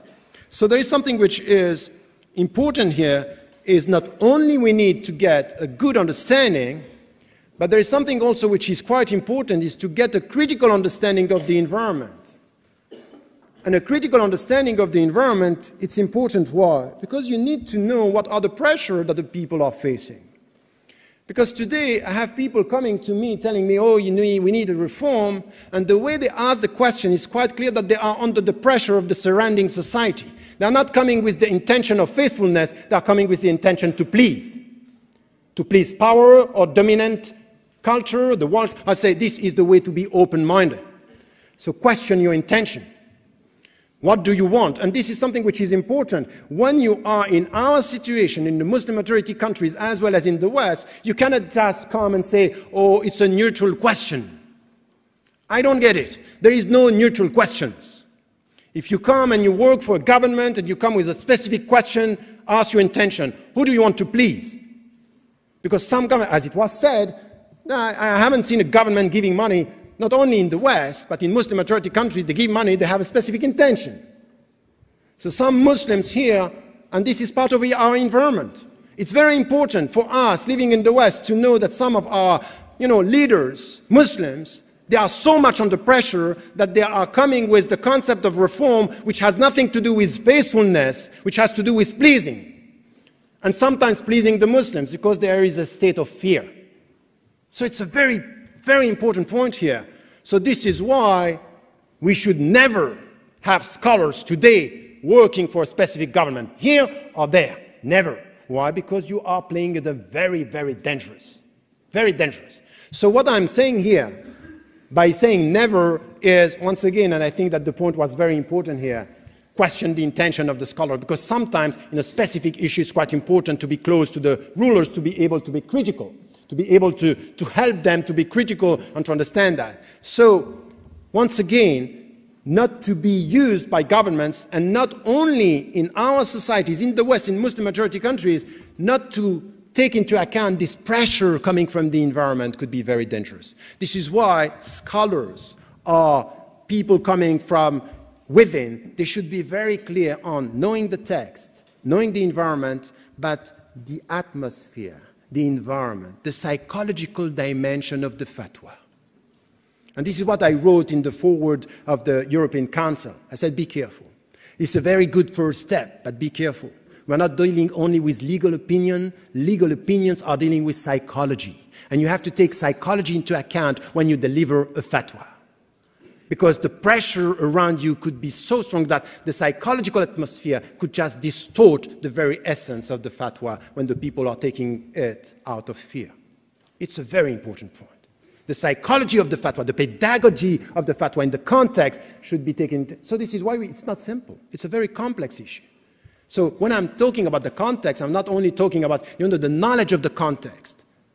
When, for example, the African-American Muslims, the first with whom I was in touch before coming with the immigrant, when they were saying, the problem that we have with immigrant Muslims, the people who came thinking that the American dream was great, this is a problem that they don't understand the logic, the system, the domination from within. They don't know what it means to be a black Muslims in this country. So they come with something which is, let us be nice. They don't understand power. They want to forget this. But how are you going to be faithful to the text if you don't get it that? You don't get that you are talking with people with power and you are powerless. Or sometimes you have the power of the powerless, which is great, which is very important. So here there is something which is this dimension is important when you speak about reform, which is not to take this as something which is very simple. It's a very deep discussion here that we need also to tackle. So very quickly on that. When I come to this, there is something which is important, and this was my starting point when I was starting to deal, inductively, 20 years dealing with fiqh, having these scholars who was helping me so much to be very cautious with, the rules, saying this is the way, so to adapt the fatwa to the environment. And this was very important. And in the book that I wrote for, the Muslims in Muslim-majority countries, Islam, the West, and the Challenges of Modernity, and the other book on Western Muslims, this was the step-by-step, working in the fiqh, the legal dimension and legal opinions. And then I was reaching some limits. I said, there is something, that's fine, but there is something which is a problem. All my work is ending up, while I'm not happy with the state of the world, I'm not happy. If you are, I wouldn't say that there is any Christian, Jew, humanist, anyone who can be happy with the state of the world. We have to reform it. It has to be more, we need more justice, more dignity. We need to be involved in something which is transforming the world for the better. And all my work is adapting. And when I was dealing with some scholars, the two main words that we have, al-haja wa darura. Al-haja is it's a need, al-darura is a necessity. So let us, because it's a state of necessity, we'll come with a legal opinion helping us to deal with this necessity. We cannot choose. And I say, I don't understand the way towards faithfulness to adapt to the world, the state, in the state of affairs that we have now, without thinking of changing it. My contribution is not to accept, but to change, to transform. And I came back to something which is essential. If you come and you get to what we were talking about first, Islah al-nafs, reforming your own self, there is something which is very important in the whole process, is that not only you need to know the principles, not only you need to know the objectives, you need to know the principles of Islam. These are the pillars. This is what you need to respect because this is coming from God. But you need the objectives. What you need to do is to be even more just with your own self. This is why one of our prayer and supplications is, Allahumma zalamna anfusana. We have been unjust towards our own self. So it's just to be just with your own self. So to reform ourselves is to be more just with our own self. But you need this knowledge, but there is one knowledge which is necessary. It's the knowledge of yourself. How are you going? Because the same verses and the same prophetic traditions are not going to play the same role with every one of us. This is the knowledge of the self. So in fact, to reform yourself, you need two knowledges, the principles and the knowledge of the self. You need to know your own weaknesses. You need to get this, so something which is universal in all the philosophies, know yourself.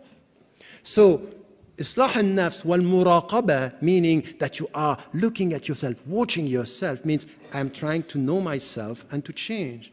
So the very spiritual understanding, and very often it's quite important to come back to these spiritual teachings to understand the function and the way we have to deal with rules, is really to come to this essence. It's exactly what I did with jihad, to understand it from within, from the spiritual dimension, to understand what it means with your society. It's exactly the same with reforming. You need two knowledges: the knowledge of the rules, the knowledge of the objectives, and the knowledge of the self. So now come to something which is that we not only want to reform ourselves, what we want is to reform the world in the name of faithfulness, to be faithful. Is it then possible just to come with scholars of the texts that are coming with the principles and the rules if we don't get the other knowledge, which is the knowledge of the context at the level which is necessary to transform?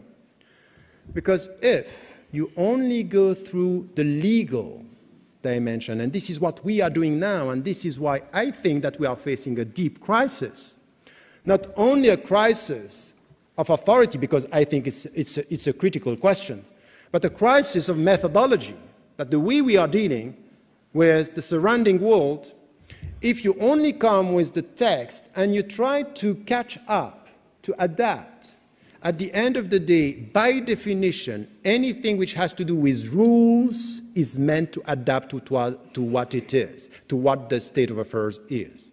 By definition, if you come with, this is the work of the jurist. Jurisprudence is just to change your rules and laws to adapt to the state of affairs. So you are not changing, you are adapting. And for 20 years, I have been talking and dealing with scholars. We are talking and using the same word of islah, wa tajdid, but we didn't mean the same thing. For some, it was adaptational reform. We adapt. And my take on this is there is only one way to be faithful, is a transformational reform. We need to transform. As much as I have to transform myself for the better, as much as I need to transform the world for the better.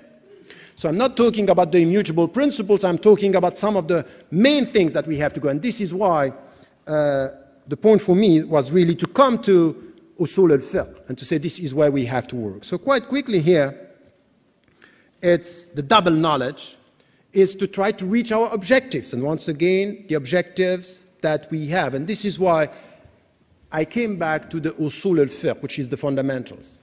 And in the book Radical Reform, in the first part, I'm just coming to the tradition, this vast tradition, all the schools that were dealing with usul al-fiqh, from al-Juwayni to al-Ghazali, and then to al-Shatibi, 14th century, and the first one, 11th century. During these 4 centuries, they were trying to work on a framework. And what they were saying is, implicitly, they are always referring to the surrounding society in the schools that we had, usul al-fiqh from al-Shafi'i before, from the inductive process that we had in the Hanafi schools of law. And then you have Madrasat al-Maqasid, thinking about the objectives. And when you think about this, what they are trying to do is to think about what are the objectives that we want to reach. And having this in mind, they came with the 6 principles that are known. In fact, there are 5, and Qarafi added another one, which is al-ird, which is dignity, but you have, protection of the deen, which is religion, and your aql, intellect, and nasl, the progeny, it's al-amwal, your goods, and also the intellect. So those are 5. And then out of this, some added others. So this is a long tradition, it's not new. But my position on this is to say the fundamental here, they were dealing with the scriptural sources and implicitly saying that we need to deal with the context. And the people who were the most effective are in fact coming from the Maliki school of law. So the one that Sheikh Hamza was studying. And it's quite important. Why? Because from the very beginning they had something which was al-masalih al-mursala, that there are some issues on which Allah remain silent, and that the people have to deal with them and to come with an understanding of the challenges and coming with understanding and trying to find their way. So they were dealing with the context which was implicitly everywhere. So from this situation, the fiqh, to the usul al-fiqh, questioning the objective al-maqasid and trying to come with a better understanding. Saying what, in fact? That today what we have is the authority of the scholars of the text coming and telling us about ethics and applied ethics. And they're trying to catch up with contemporary sciences and knowledge. But by doing this, the only answers that we have are adaptation to the state of affairs. And even the alternative are within the system. Let me give you an example. Many scholars and many were very happy in this crisis, the economic crisis, were saying, look, what we have now is we have an alternative Islamic model in economy, which is called Islamic economy or Islamic finance. And if we look at what is done in Islamic finance now, it's what I'm always saying, it's a window in the whole system with what is called, Sharia compliant, system within. And if you look at it, many economists are saying it's not going to solve our problems. It's just a window within the whole global system. But think about it. What is happening today is that we are not coming with ethics and vision for the future to challenge the economic order with a new vision. We are just adapting within the system a window, and by adapting, in fact, if you think about it, you confirm the whole system. It's just you making a window of halal in an ocean of haram. And this is something which is this what we have to do? This is the only way to be faithful? Some Muslims are saying, yes, but we are protecting ourselves. That's fine, but to protect as a step is good. To protect as an end is wrong. We're not going to change. We're not creative in economy if we don't come with other views. So this is where we need something which is scholars of the text and scholars of the context in the environment to come together and to think about an applied ethics. So some of the scholars are telling me, we are doing this. The problem is that in our councils of Islamic scholars, very often they're asking reports and papers coming from specialists in economy, specialists in medicine. The only field within which something very deep is done now is in medicine. In medicine, it's the highest level. When you have medical doctors sitting with scholars in Muslim majority countries and they are coming in very, very efficient fatwa and legal opinions in very specific and up-to-date issues. They are very doing well. But in many other fields, there is a disconnect. They are not working together. It's just, we are the ulama and you are the specialist, al-khubara. And there is a level here, which is we think about the text and you come with these sciences. It's as if these sciences are secondary sciences. And I think that this is wrong. It was never like this from the very beginning, that we need an applied ethics, and to get this applied ethics, we need to have together the two knowledges, the knowledges of the text and the knowledges of the environment, of the context, in order not only to adapt, but to have a vision for the future to transform and not only to reform under the pressure sometimes of the dominant culture. So this is something which is the methodology which is to be questioned. And this is what I call shifting the center of gravity of authority in Islam. And the religious and the legal authority is that we need now people in many fields that they are knowledgeable about. Because the scholars, they know that they don't know about medicine. Because it's about death and life. So they are asking the medical doctors, give us the knowledge that we need to be able to come with a fatwa. For example, in the brain death, they need the scholars and the medical doctors to come at that level.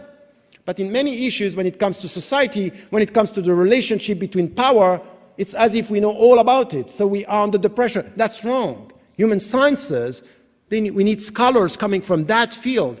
In economy, we need that. In anything which has to do with arts and creativity. It's not just, entertainment. Arts today is something which is deep, and it has to do also all the media, for example. It's a science. You need to deal with psychology, so you are not only coming with, oh, we have something which is protecting ourselves with some rules that is halal and that is haram. So are we going to contribute or not in these fields? So this is where I think that we need to have what I call the radical reform, from the methodology to coming to some of these principles and objectives. I think that today the 6 objectives, that we had are not enough. Ibn Taymiyyah was the first one to come to add, we need a spiritual dimension, so there are objectives that are spiritual. So he was critical on something which was not only the objectives for the society, but the objectives for yourself.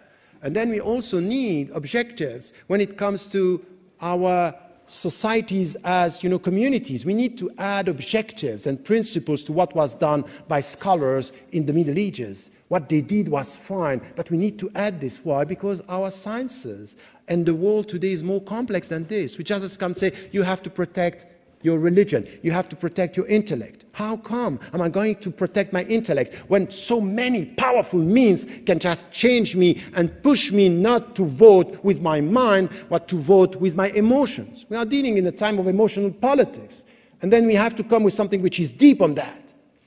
So this is where I think that these are important discussions. So let me end by saying that this is what I was trying to do in the book. It's to come with a new framework of applied ethics and objectives for our time, not only in the West, but in Muslim-majority countries, and to come to something which is calling the scholars not to be closer to the power and the governments, but closer to the people, and the people to be closer to the scholars, to have this ongoing dialogue where we are losing such, authorities within the community that are people that are knowledgeable, they know in their field. It's as if when it comes to Islam, they are childish. It's just they are coming to something, oh, I don't know about Islam.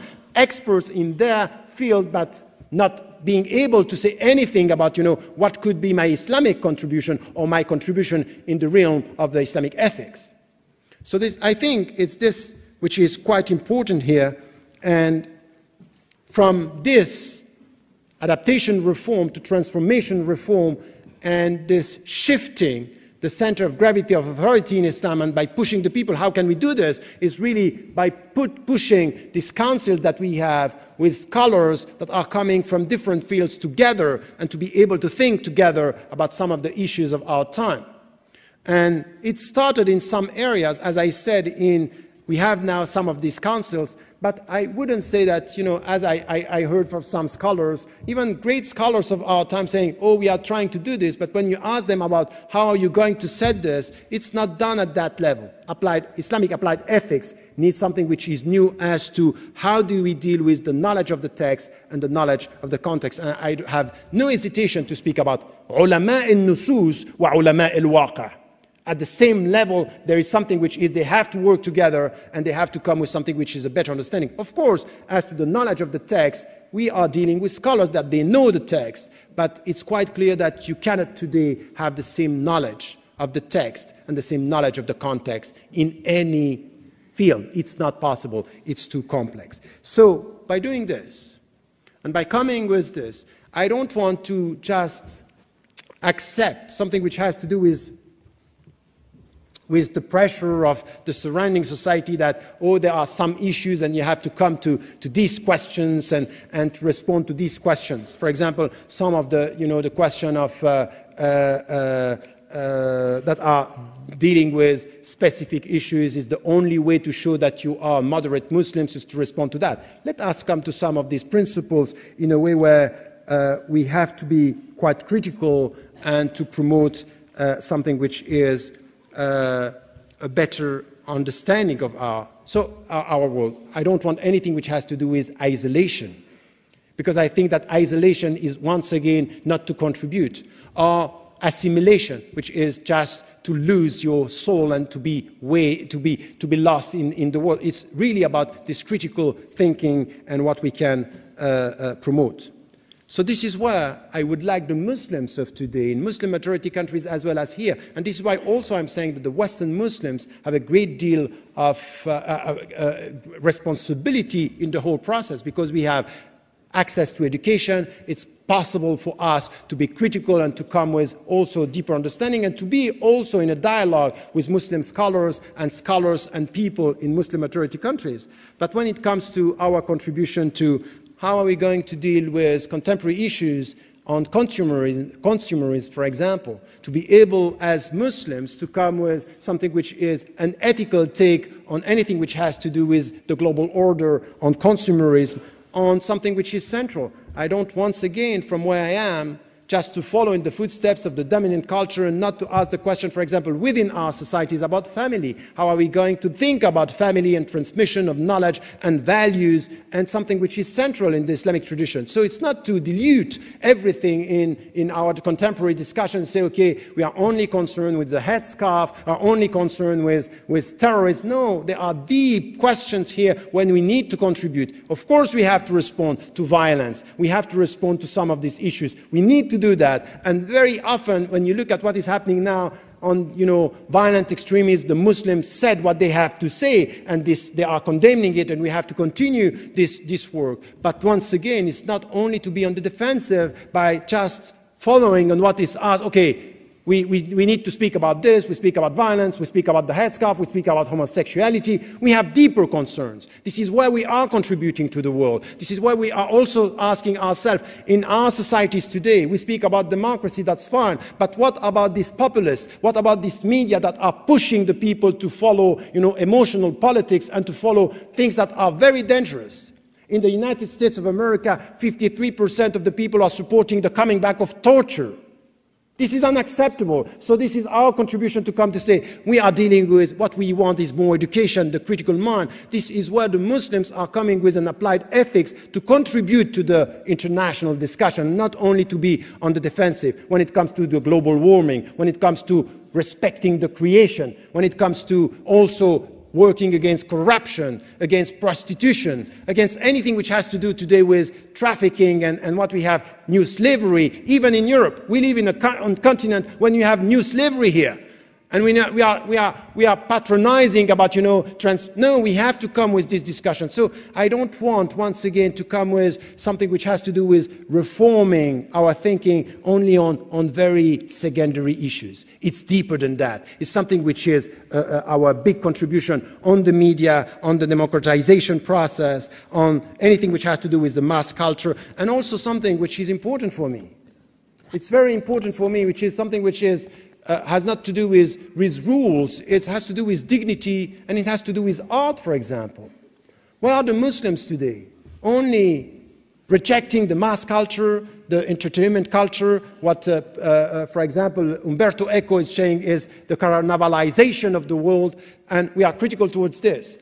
But what are we proposing? What are the Muslims on the ethical ground proposing on something which is a dignified way of dealing with arts, with expression, with coming to us with this? Don't we have the assets? Don't we have this power to come to reform our understanding, to promote something which is a new understanding on this? This is what I would expect from Muslims today, not only to come back to the tradition who said we had all the answers. That's not true. We have lots of answers, but there are unanswered challenges that we have to face today. Thank you.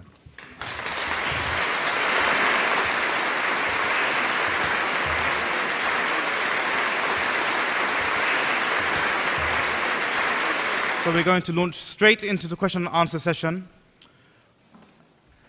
We're first going to take our questions from the floor. If you'd like to ask a question, please raise your hand, and one of the stewards will come to you with a microphone. So do we have any questions on the floor? Can we have the gentleman here, please? Hello, assalamu alaikum. Dr. Shihab Jamjoom from Saudi Arabia. These questions to Mr. Ramadan. Well, I like what you said, but we need plan. All what you said is very good, but what is the plan to do all this, to face the challenges and to teach the world all what you said about ethics and about, so we need a plan, just to not to talk more and more. So I hope that you have something to offer in the plan. Yes, I think that, I think that many things are already done in some fields. For example, I will take the example, as I said, in medicine, that these councils where scholars, Muslim scholars of the text with medical doctors are working together, and they are able to come with very interesting things on euthanasia, on cloning and all that. What I would like, and I think that we have to open up and to be more effective on this, and this is what I want to translate into, with councils where we are able to come with scholars that are dealing with the text, but more specialized, issues. And for example, some of the economists. And once again, on the knowledge of the world, we need sometimes people who are not Muslims, who are coming and sitting, and they can come with this, you know, for example, in economy, and when it comes to from the East and from the West, and sitting together. So I would say that we have to go a step further now. It's really time for us to call not upon the scholars to do the job, but also to the Muslim communities. Don't blame the authority when you are not playing the game. You are not accountable, and you don't understand in which way you have, because we have lots of people in many fields, for example, in education. That's very good to think about, you know, Islamic schools, and okay, that's fine. Do you think that over the last 30 years, for example, the Islamic schools are doing much better now than they did before? They are improving. But we need much more than that now when we deal with, you know, acquisition of knowledge, and how do we deal with the surrounding world in Muslim majority countries as well as here. So we need to have things on this where the Muslim scholars should be involved in this discussion. I think that the halal and haram business was something which is far from. Now we live in a very complex world. Education is a very complex challenge now. So in economy, about women, for example, about women, I'm sorry, you cannot just, as Muslim scholars, sit men together and ask for the women to give you a report on the situation of women and say, okay, we are going to change the situation. So in many things, we have to come back to the traditions, because many things are done today that are not respecting the Islamic tradition from the very beginning. Even in our mosques, there are things that are unacceptable, not because, you know, we are not dealing with the challenges of today, but we are not respecting what is the Islamic tradition on first hand. This is one. But no. The second thing, it's really to have scholars and women coming also with this knowledge in our circles, where they can come with this and also understand things that are, you know, when the people are telling you, you know, this is something which is, we are very much integrating in the West, and you can show the people that are very much integrating with the rates of divorces. This is where we are the best. We are coming very close to what is happening in the surrounding society. But many Muslims are saying, yes, it means that you are lost here. In the Muslim majority countries, we don't have so many divorces. Ask yourself why. Is it because it's better? Any one of us who is just serious about the issue is just knowing that what is going on now in Muslim majority countries is also problematic when it comes to the way we deal with families, the way we deal with women. It's not for us to push to do it as it is done in the West, but to be critical enough to come to something which is, how do we deal with the right status for women in our societies today? And it means not headscarf or not headscarf. For me, it's clear. The headscarf is an Islamic prescription, and then after this, it should be the right of the woman to wear it or not. This is her free choice. But it's an Islamic prescription, and then you decide what you want to do. Now, this is not the main concern. The main concern is, how do you deal with the family? How do you deal with the husbands? When you deal with the kids? How do you deal with your rights? How do you deal with the surrounding society in the public sphere? These are questions that are deeper than that when you speak about, you know, for example, something which is, for us, so obvious as Muslims. Same skills, same salary. Let us come to this. Let us come to these deep discussions, and not just following the footsteps of, oh, I want to please the West, and say, okay, remove the headscarf and show that you are liberal Muslims. What's that? What's that? This is not reform. This is just an awareness. This is just silly. This is not what the Muslims need today. Thank you.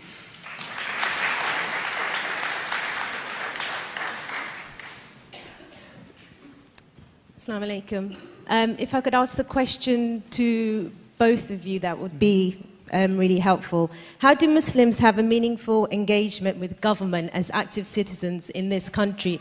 I know you both touched on it, but if you could elaborate, that would be great. Thank you very much. Could we start with Sheikh Hamza? Yeah, Bismillah. Well, I would say the first thing is the Muslim community has to understand citizenship and the whole concept. In the pre-modern tradition, there wasn't a concept of citizenship. There's a concept of what's called hakim and mahkum, which is the ruler and the ruled. So the idea that people that are under a government can actually participate in the framing of the government itself is a relatively new idea. And Muslims in the West they're learning this. I mean, we now have, it's quite extraordinary that there's a minister who's from a Muslim family and some MPs that were elected in the recent elections that are from the Muslim community. So it's happening in the United Kingdom. But I would argue that the concept of muwatana, which is citizenship, the idea that we are not a minority community in the ideal state of Western understanding of citizenry, that we are actually fully enfranchised citizens and have all the rights and responsibilities that go with that citizenship. That has to be inculcated into our youth and into our communities. I think the older generation they're excused in my estimation because they came from a very different background, but the younger generation really doesn't have an excuse. I think it's very important that they recognize the importance of fully integrating at that level, because in my country, for instance, in the United States, especially at local government, you can enact radical changes in your local governments. You can ban alcohol, you can ban gambling, you can do a lot of things. And Muslims, and I agree with Dr. Ramadan fully about this, that Muslims need to be productive members of the community. They really need to be engaging the community fully. And those people, one of the biggest problems that we have is the concept of al-wara and al-bara, the idea of there's a certain segment of the Muslim community that teaches this idea that any allegiance you have to have allegiance and enmity, which means allegiance to Islam alone and enmity to anything other than Islam, and therefore to vote is an act of kufr in a non-Muslim state. And we have people here that get public airspace to actually expound these ideas on a regular basis. These ideas are sectarian and a very, very marginalized minority view in Islamic history. Allegiance to a state is not kufr by any means. And Sheikh Abdullah bin Bayya argues that the classical formation of what was called Dar al-Harb, Dar al-Islam, and then Dar al-Ahad or Muwada'a, which is, those were the three classical formations: the abode of war, the abode of peace, which was the Islamic world, and then the abode where you had treaties with the people. He argues that there's a new abode, which is what he calls the Darul Maqam or Dar al-Muwatana, which is the abode of citizenship, which is where Muslims are citizens. And a Muslim can technically become a prime minister or at least a president in the United States, and that was argued 200 years ago. It was actually in the constitutional debates, one of the issues raised is that if there were not religious tests, a Muslim could eventually be elected president in the United States. That was argued 200 years ago by the Founding Fathers. And the argument was overridden because Ireton argued that if the American people elected a Muslim, it would be for one of two reasons. The Americans had all become Muslims, and then that was their democratic prerogative. And he said that's highly unlikely. And then he said the other would be that they found in a Muslim all the virtues that they wanted to lead their society, and in that case, again, it was their prerogative. So they actually voted early on based on a Muslim issue. And so Barack Obama has a Muslim grandmother, and he's president of the United States. His grandmother was there in hijab sitting next to him at the inauguration. So we now have a paternal side of the family in the White House that's Muslim, right? So, I mean, that's quite extraordinary as an event. And I think we can't underestimate the importance of the election of Barack Hussein Obama, because that election, first of all, signals that the name barrier no longer exists in the United States of America. If your name's Mahmoud or Hussein or Abdullah, it's not a barrier anymore. That's the first important hallmark. The second is that he does openly have Muslim relatives, and that is an incredible statement. And the third, and this is what I find most extraordinary, he's from the Luo tribe in Kenya. In Kenya, had he ran for president of Kenya, he could not have been elected because of the tribe that he's from. And that is a fact that Fuad Nehdi will confirm. The Luo tribe is a weaker tribe.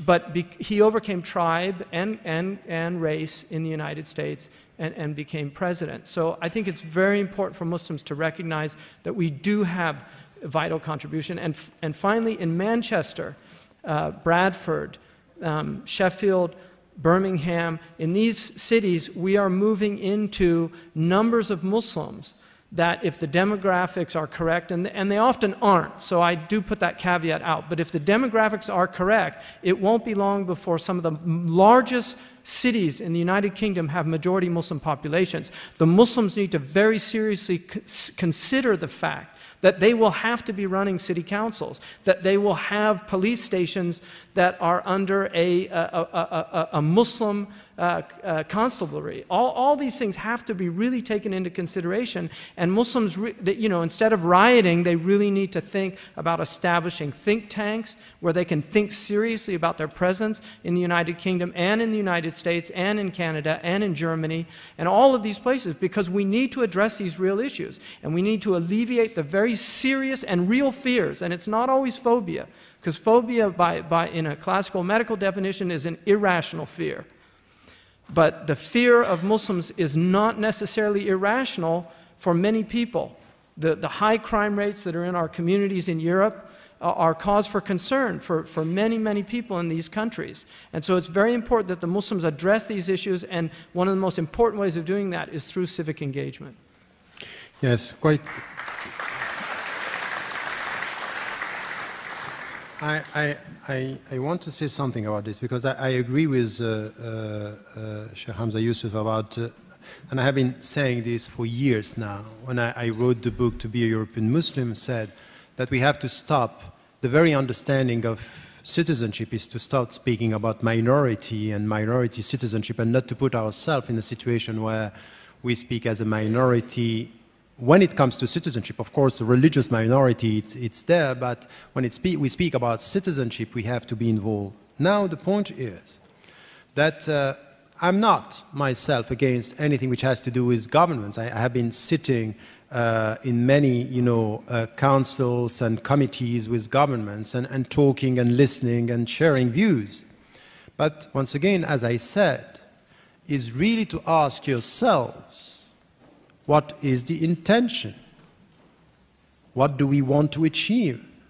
Because at the end of the day, for example, when I studied all what was said by scholars about Dar al-Harb and Dar al-Islam and all that, I ended up saying that in the West, but as well as in the Muslim majority countries, we are today facing something which I call Dar al-Shahada, meaning by this that it's where you bear witness, meaning shahada, in the sense that litakunu shuhada ala nas, in order for you to be witness to your message before people. This is where the world is. I want to be a witness. So ask yourself, what is the intention?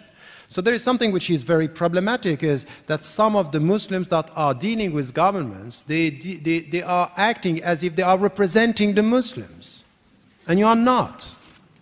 So first is just to say, I'm not representing all the Muslims. Second is to ask yourself, what is your role? And this is where I'm at exactly the point for me. It's a contribution. It's an ethical contribution. It's to help the politicians and to help the governments to come back to politics, and not emotional politics. It's not racism. It's not discrimination. It's just to be there for all the citizens. And to be there for all the citizens is just to be the witness of your message in the way you deal with politics. It doesn't mean that you have to be naive and not to calculate. It means that you have to be aware of the game and the rules of the game, but at the same time to show in which way, when you are dealing with the government, first, you don't represent the Muslims. Second, you want to spread around a better understanding of what is happening at the grassroots level. And then also to be able to say to the governments, look, you don't only have to deal with the people you like, but you need to deal with all the people in the community. And the last point is, never let them think that you can be both. Which I'm sorry, there are people that are working for the governments, getting money from the governments, and the only thing that they are doing is exactly just following the agenda of the governments, and I think that these people are dangerous.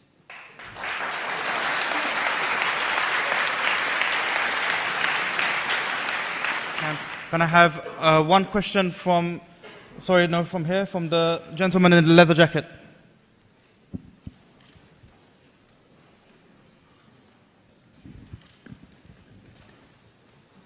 Assalamu alaikum, Sheikh Hamza and Professor Ramadan. My question is addressed to both of you. You've both spoken of this notion in Islam of a thawabit, of constants or immutables within the Islamic tradition. How do both of you respond to those within the tradition and without the tradition who flag these thawabit up, some of these immutables, as concepts, as parts of the tradition which are incompatible with Western liberal democracies? And how, therefore, do you see a way forward? You know, because ultimately, I mean, oftentimes Islamic reform is seen as a means to further integration, okay, and these are often flagged up, but from both sides of the divide, as impediments to achieving this goal. Well, I mean, I would say that, first of all, the area that's problematic is what's known as ahkam al-sultaniyya, which are the governmental categories and penal code. And that's where the real problem lies. There are issues about, I think, sexual morality, homosexuality, and also women's rights that are seen as problematic. The inheritance laws in the Quran are one of the few times when the Quran is very explicit about who gets what. And that's difficult, although there are some arguments even in juristic preference that some of the usuli scholars have made of late, arguing, you know, other types of distribution, you know, that is not incongruous with what the Quran says. But I would say that, you know, the Prophet ﷺ stated very clearly that the tradition, the political tradition of his faith would dissipate very rapidly after 30 years. And I think Muslims tend to forget that this so-called Islamic State has not existed in the history of Islam. And I think that it's a political fantasy that a lot of Muslims hold. And so I think a lot of those areas are not dissimilar to the Jewish Orthodox community and other religious communities that have pre-modern aspects of their tradition that are not compatible with Western liberal democracy. And I think it's important that Muslims don't waffle on those issues. I think that they should state them as they are. And simply, we believe this is a revelation, and there are certain things that are prohibited. In the Quran, homosexuality, acting on homosexuality is prohibited in the Quran. The impulses that people have, a homosexual, that was addressed in our books centuries ago. The prayer of a person who's known as ma'boon, who has that condition of being attracted to the same sex, is a valid prayer, even if they lead the prayer. That's mentioned in Maliki texts. But the idea of acting on it, and also just purely rectal intercourse for male and female, is also prohibited. It's simply seen as something that harms people, so that physical act is prohibited. And Muslims, I don't think, can change that in any way, because it's ma'lum min ad-din daruratan, it's known by all Muslims, and it really can't be waffled or fudged. On the other hand, I think it's important to humanize people and not to dehumanize people, and I think that the types of attitudes that a lot of Muslims have are incompatible with the spirit of mercy and of rahmah. And the other thing which is important is that people outside of the faith of Islam, according to the opinion that I was taught and that I hold, are not in any way obliged to follow the details of the Islamic law. So what is prohibited for us is not necessarily prohibited for them if they don't accept Islam as a tradition. Yes, there are many things here. I think that I agree on almost all what was said. Yes, I agree with all what was said, but I want to be more focused on one of the points that you are making. Very often, as Muslims, because we are under pressure, you know, there is in many countries today in the West some, you know, a list of questions, and you have to respond to these questions, and you are going to be a good and a bad Muslim, depending on your answer. So there is a list of questions. And the point is that even with some of our texts, when we come to something which is not dealing with the text, but an intrinsic discussion from within, that we have to consider, you know, some of the texts that are قطع الثبوت وقطع الدلالة, meaning that there is no discussion about the authenticity and no discussion about the substance and the meaning. It's that Muslims are, if we are not, sharp and coming with something which is a definitive response to this, it's as if we are less Muslims. So let me give you two examples. There is one thing which is quite important, is that we have clear-cut texts and they have to be implemented, but sometimes the context within which you live needs to be taken into account to know what you are going to do with this. When, for example, with Muslims, you should know this. Half of the Muslim organizations in this country stopped to invite me when I was calling for a moratorium on the hudud. Because some was saying, oh, you are questioning the very essence of the text. You are questioning the text themselves. I never did that. I never did that. You will never find in anything that I wrote something which is saying it's not in the Quran, it's not in the prophetic tradition. The death penalty is in the Quran, the corporal punishments are in the Quran, and the stoning is in the prophetic tradition. I never said that it's not text. What I am saying is that the conditions to implement these texts are not there, so it's impossible to implement. So the best way is not to pretend in some, petromonarchies that we are fulfilling or being faithful to Islam, because the first intentions is faithfulness, I think, is just unjust. What we are doing in the name of Islam. So it's not because it's the liberal democracy that someone said, oh, it's a European, it's a Swiss citizen teaching us Islam. I responded to this, no, it's a Muslim asking you as a Muslim, is it Islamic what we are doing? And like the Mufti, Sheikh Ali Jum'ah, responded, coming to say that the substance, he was not in agreement with the methodology, not the way I did it, but with the substance, saying, yes, I agree with the substance that we cannot implement this. And I got many scholars that were agreeing on principles, but not publicly. After a discussion in Morocco, some say, we agree with you, but we are not going to say it.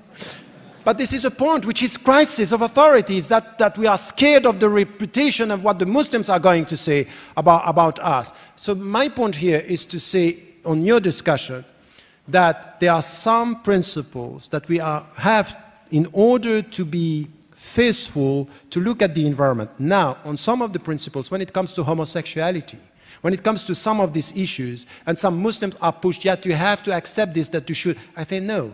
And this is why it's quite important to be able to come with something which is clear as to the principles and open as to humanity, and to humanize. What I say is to respect the people and to disagree with what you are doing. I don't like it. It's not permitted in my religion, but I respect who you are, and this is the way I am. This is the way I should be in this society. So the Muslims are so much on the defensive that this attitude is sometimes perceived as, oh, you are betraying the very essence of the religion. And I would say exactly the opposite. It's the very essence of the religion that we are protecting by being clear on the principles and open in what are the relationships that we have with people. Thank you very much. Can I take a question from the gentleman here? Assalamu alaikum. Bassem Al-Kar with the Council on American Islamic Relations and the Democratic Party. Many communities and mosques in the West are held hostage by a few. These leaders do not give space to others, especially the youth. They drive and alienate our youth away from the faith. How do we deal with the issue of community leadership, the crisis in community leadership? Can I direct that question to Sheikh Hamza? Well, leaderships, it's an interesting, there's a principle in Islam that the ruler removes, difference of opinion. So for instance, in Ramadan, when do we start? In the West, we have problems, like in America, which day do we start? They don't have a problem in Egypt, because they just announced it's Ramadan tomorrow, everybody fasts. So because leadership is a fluid thing, and leadership is about authority, and peoples have different levels of authority. Dr. Ramadan yields a certain amount of authority. I yield a certain amount of authority, but we don't have the type of authority that Hosni Mubarak has in Egypt. And so it becomes, you can't just dictate to people what to do. You can try to convince them with arguments. And that's really what I believe Islam is about. The Quran is about convincing people with arguments and dialectic. And also, it's a give and take process. So I think it's important that, especially the youth leaders, they have their authority. They begin to emerge. People like Rami Nashashibi is a good example in the United States, Intisar Rab. I mean, there are many examples. Cream tends to rise to the top. That leadership is something that often is organic, even in a political process, it's organic. And that doesn't, I mean, it can be spoiled cream as well, you know, so it doesn't necessarily mean it's always good leadership, but leaders tend to display certain qualities that people respond to, and I think it's more of an organic process than trying to superimpose on people some models. Yes, but very, very quickly, I would say something here, which is, I have a problem with these questions because it's very, we are facing these questions very often, and some young Muslims are saying, how can we get, a new leadership? At the end of the day, there are two things that are very important. Once again, I'm always coming back to this, which is the intention on what do you want to achieve. Is it a power struggle, or is it something which is our contribution? And how are we going to be more effective in the environment? And there's something else which is working, is that when you do the job, when the eldest are just seeing on the ground that you are doing the job, at the end of the day, stop being the victim. It's exactly the same with women. You want an emancipation process, you want to be free, you want to be autonomous, you want to do the work, do it. Just go for it. And I think that many, many experiences, not only here, I can tell you that even in Muslim majority countries, when I went to Indonesia, when I met these young people in Malaysia, when they were working in computering, they are doing the job. They go, they do it. Now, it doesn't mean that you have to go to be against the old leadership. It's just to be a complementary voice, but do the job. And then also, men, young people, this is the way this has to be done. And then your knowledge of your environment, your knowledge of the environment should be brought to the fore as something which is effective in the way. So respect, this is coming from the tradition, is something which is important, but critical thinking and creativity, we lack creativity in our methodologies. We lack creativity in the way we come with, to reform within Islam is sometimes the means that you are using to reach the people. So these are things that they are necessary, and I would say that our communities are too much passive. I need to bounce off that a little bit, because part of the problem is, Toynbee argues that the fundamental crisis in civilization is when challenges they confront challenges, they don't have creative responses. And he argues that creative responses are indeed what saves a civilization. And part of the problem is some of the best and brightest minds that we have no longer go into Islamic studies. They go into medicine. We have incredibly creative responses in medicine to the challenges of medicine. We have incredibly creative responses to engineering. I mean, they're always coming up with new ways to build higher buildings. My God, I was just in Dubai, and that thing, it's almost to Pleiades. But the problem is that when you direct so much of your intellectual energies into these other areas and fields of expertise, and you don't direct those energies into some of the most difficult questions that face us, which are philosophical, they are ethical. We need real ethicists. We need people that are trained in ethical philosophy, not just a kind of modern book on ethics. I mean, if you read classical ethical treatises, they are philosophical treatises that teach people how to reason ethically. Not simply having a hadith that tells you some ethical truism, but to reason ethically, because if we had people reasoning ethically, we would never have come up with fatwas that supported suicide bombing, ever.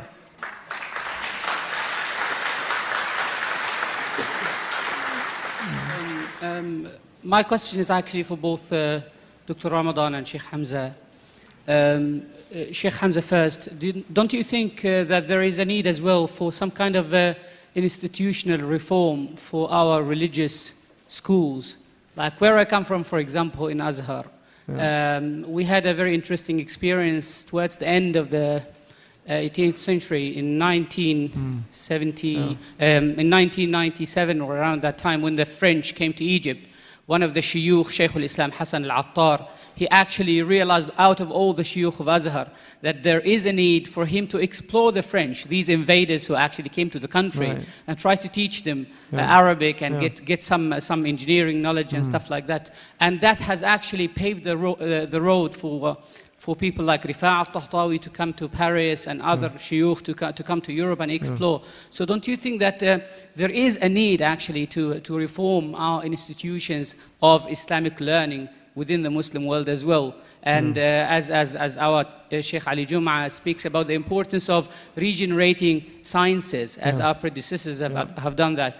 I just wanted to ask a question on behalf of all the government officials here, and I should point out at this stage, I'm from The Guardian, but is it a given that reform or renovation, whatever terms you want to use, that it will make it less likely that Muslims will be involved in violence against the interests of the West or what the West perceives to be an interest? Is it a guaranteed, or is there, based my questions about unintended consequences?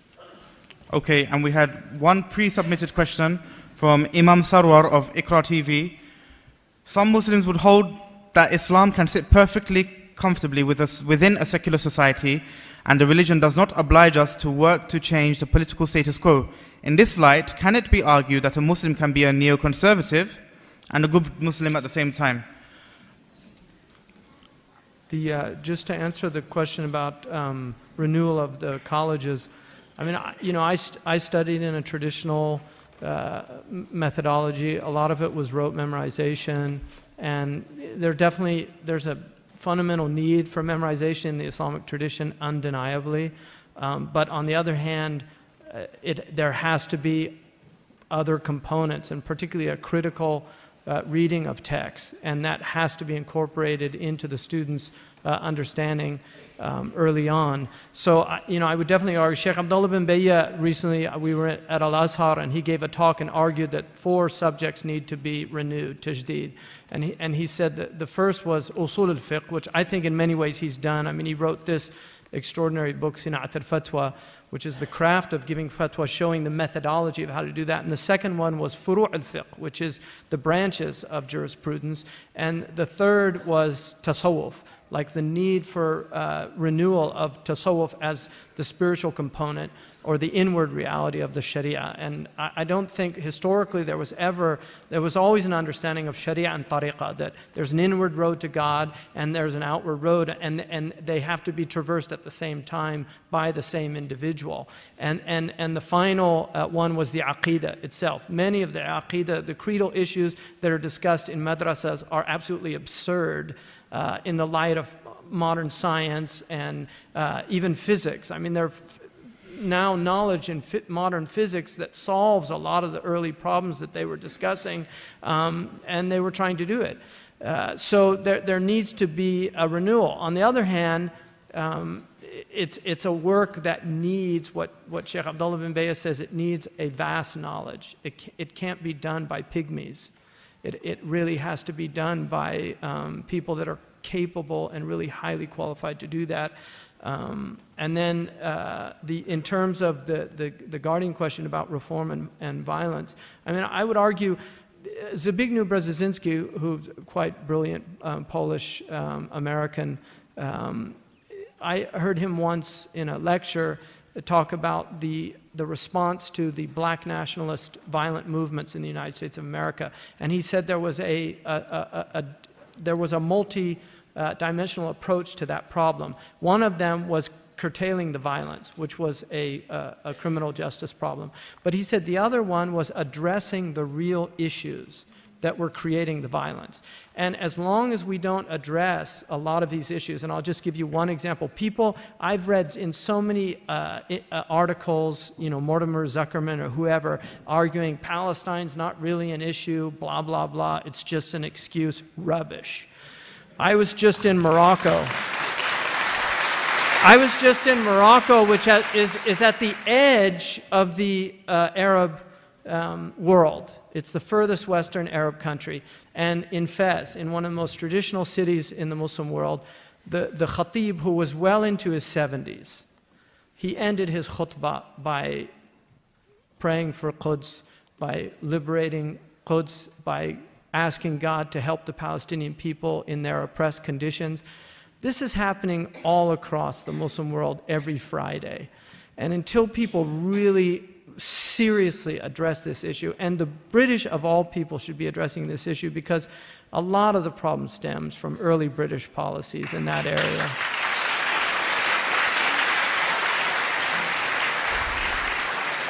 My country inherited the problems. Yeah.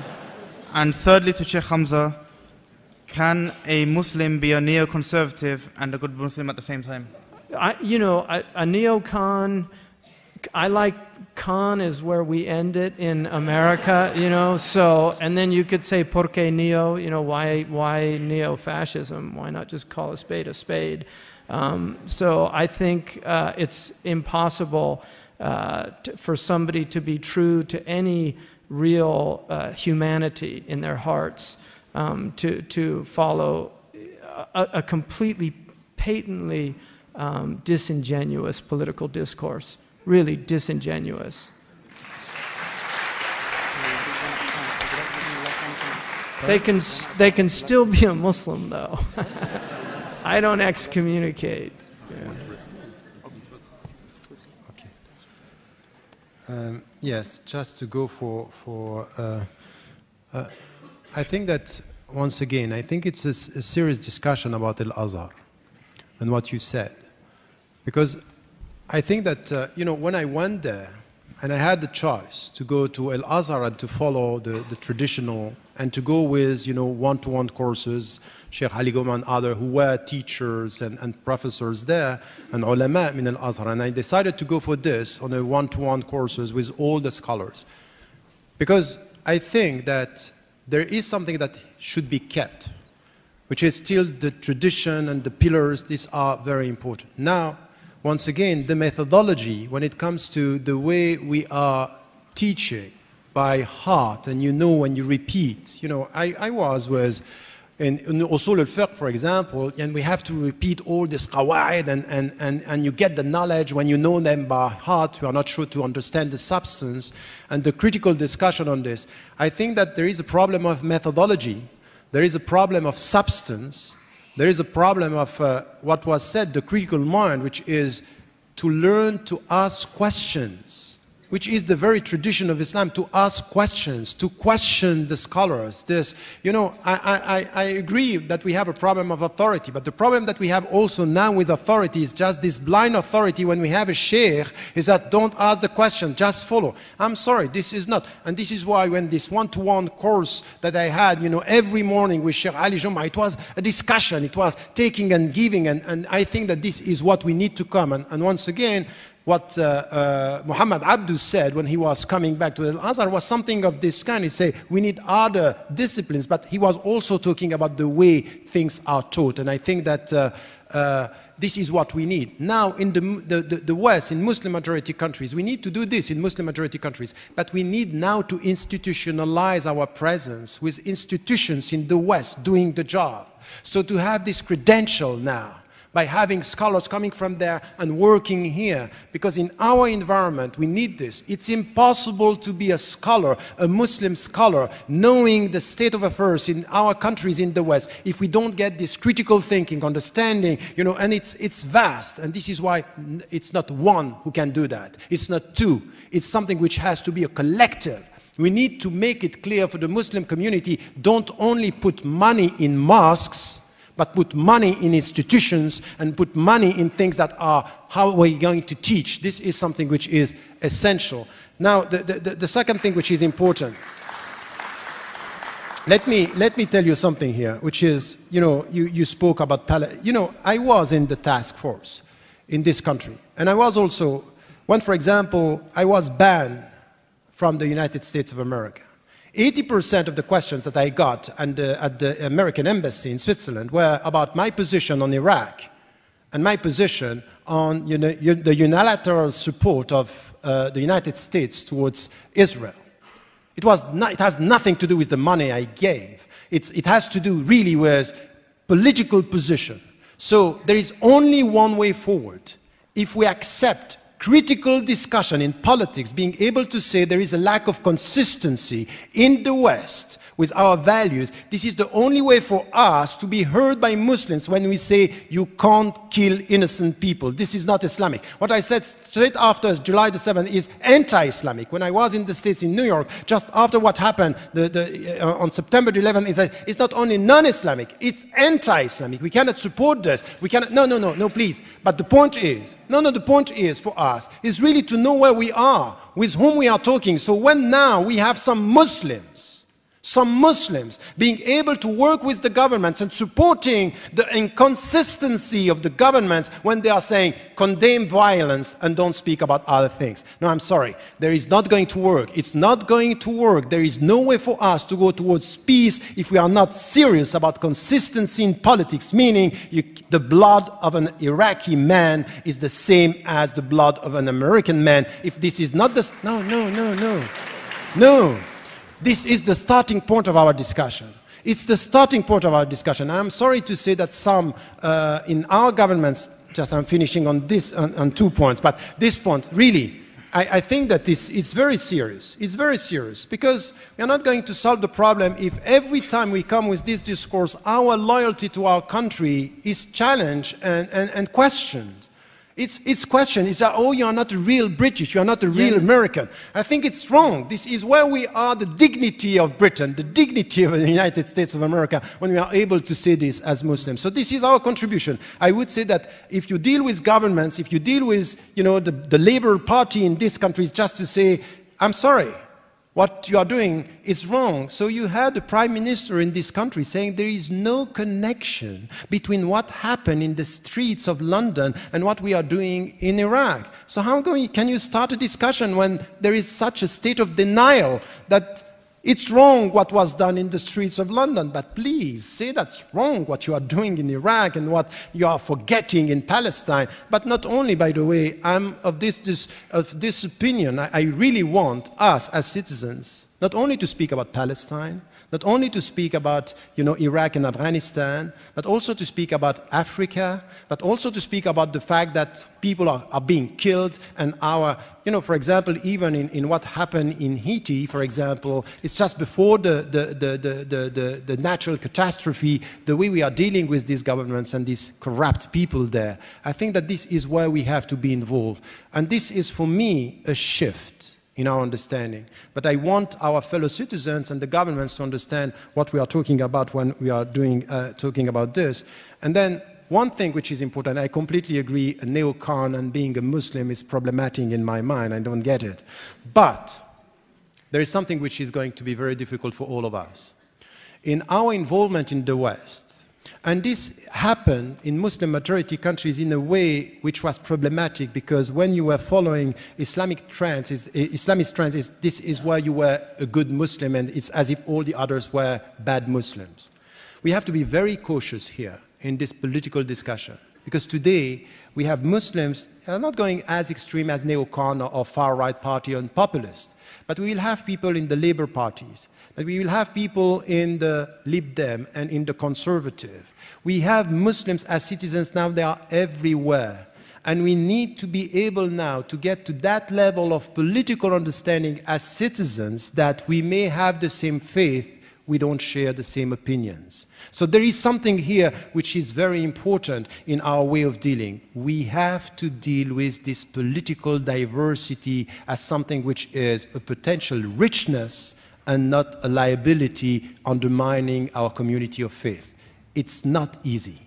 It's really not easy because this judgmental attitude that we can have on the name of our religion because we come from something which is a very specific understanding of Islam could be problematic in the political field. In our life in the West, this is the challenge also of diversity that we have to deal with. Thank you. Thank you.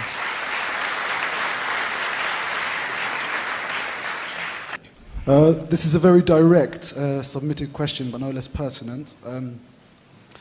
Do both speakers believe that the relationships fostered under the New Labour with counter-extremist think tanks such as Quilliam have been productive or counterproductive? And is it something that the coalition government should put efforts in pursuing? Okay, can we start with Professor Ramadan? I'm from America.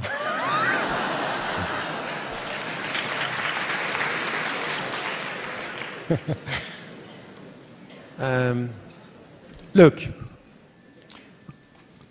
my position on this, it's not a black and white. Because today, with Quilliam, I am differentiating between people and the objective. There are some people I don't want to talk to them because I have no trust. That's over. I saw, I heard, thank you. Some others that I think that they are trying their best in between. So I would say I'm not against the fact that we are in touch with the government. It depends on your intention and what you are producing and delivering on the ground. Today, for me, some of the things that are done by, for example, the Quilliam Foundation are completely counterproductive. Completely counterproductive. And some other things, no.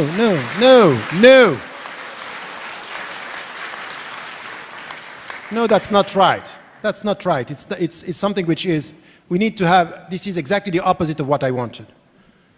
I don't want this kind of, just throwing away something which is a project. It's just, I think that some things are counterproductive. And I think that there are other things, other questions that are very, very important. I think that some of the questions that are coming from the Quilliam Foundation and others are very important to listen to.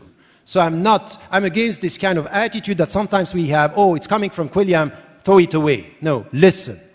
Listen. For example, let me tell you something which is not only coming from within the Muslim community, but we have, for example, Brigitte Bardot. Brigitte Bardot. She's from the far right. Very bad. She doesn't like the Muslims. She's clearly a racist. She's a racist. And say they are starting with the sheep and then they will end with us, by slaughtering us. That's fine. This is what she's saying. But there is something which is very important for me. I'm not going to react emotionally. I'm going to tell her, look, you are racist, the way you are dealing with Arabs and Muslims, I will never accept that. But at the same time, she's saying something which is important. Look, Muslims, the way you are dealing with the animals, when it comes to Eid al-Adha, is just not respectful. You are disrespectful towards, and I listen to this, I say, in all these you are wrong, and on this you are right. I will listen to this and forget about all that.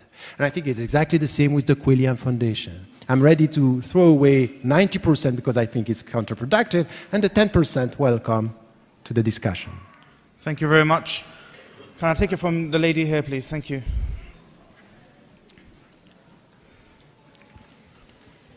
Assalamu alaikum. It's probably not a very sophisticated question. It's more of a practical, real question. I've been just listening, trying to take everything in that you've been saying, but at the same time, as somebody who is very active and has been very active in both Ireland and here, at grassroots level, working with women's groups, Muslim women's groups and non-Muslim, and the youth. My own experience, if that's anything to go by, of activism has left me quite soured and disappointed, actually. And how do you reconcile I suppose that's the question, how do you reconcile the prophetic injunction to plant saplings in the middle of the hour with the reality that actually for a lot of Muslims it's very hard. The reality of raising children here is very hard. Some people can tell us, go back to your own countries. Well, I don't belong anywhere, or I belong as much here as I belong anywhere. And I find it hard. I find the engagement genuinely hard. And I think that reflects the reality of quite a lot of people, young and older, trying to raise children, trying to communicate with children, values that everything else around you says. Right. You're an outsider, it's very difficult. Yeah. The Prophet ﷺ, he said, that Islam began as an alien thing and it will return to being an alien thing. So blessed are the alienated ones. And the world's an alienating place, and we're all going to be dead in this room within at least, the maximum 100 years, and there'll be a whole new group of people debating and discussing, maybe not. But, you know, it is very difficult. And I was on an airplane going to Kuwait, and I sat next to Muhammad al-Awadi, who's a famous TV presenter there, very brilliant Kuwaiti guy. And the stewardess came, and she had Aisha on her name tag, and I asked her where she was from. She said Senegal. And then Muhammad al-Awadi, she didn't have a hijab on, but he said, are you able to pray on the plane? And she said, yes. And then he said, can I ask you a question? And she said, yes. And he said, how do you feel about serving wine on the plane? She said, it's really hard. But I always use my left hand. And, you know, I was so moved by that attempt in such an incredibly difficult circumstance to be as true as she could to what she believed was right, because Muslims do deal with foul things with their left hand, and a lot of people struggling out there. So God bless you.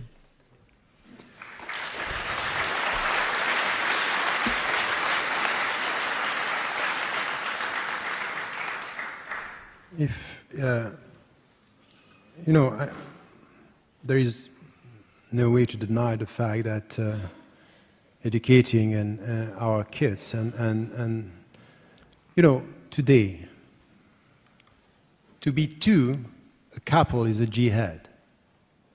To be a father and to be a mother is a jihad. And to be a kid, to be a boy or a girl, is in itself a jihad. The starting point is exactly this one, is just to acknowledge the fact that it's very difficult. But now there are also conditions. And I would say that in the West, it's very difficult today to be a father and a mother, but there are conditions, and we have to come back to this. When I wrote the book on the Prophet, peace be upon him, the point for me was really to look at the way he was and to extract from his behavior principles. There is something which is very problematic. When you are scared from the environment, you know, when you are full of confidence, it's different than when you are scared. When you are scared from the environment, you come with rules because you think that rules are protecting you. But when you come with a state of, you know, confidence, you know that it's going to be difficult, but you say, نَتَوَكَّلُ عَلَى اللَّهِ, we rely on God and we go for it. There is something which is conditions. And the first one is, look at the way the Prophet, peace be upon him, was with his wife and with his kids. The first thing which is important is communication. And there is no way today in our schools or supplementary schools or sometimes Islamic schools, we come with the rules and we forget the fact that we need communication. We need to let the people express. So I would say that in our family, there is something which is quite important, is communicating, is to listen, is to be able to look and to have this, you know, the signs that are coming from. And I think that this is missing today, lack of communication. The second thing which is important in the way we deal with our kids here, it's critical thinking, is also to let them, you know, asking questions and sometimes make mistakes and try to deal with the environment. And the third thing which is for me important is not to cut them from the surrounding society, is to equip them with critical thinking and being able to make some choice. It's not going to be easy. No one said that. But communicating, critical thinking, and then trust.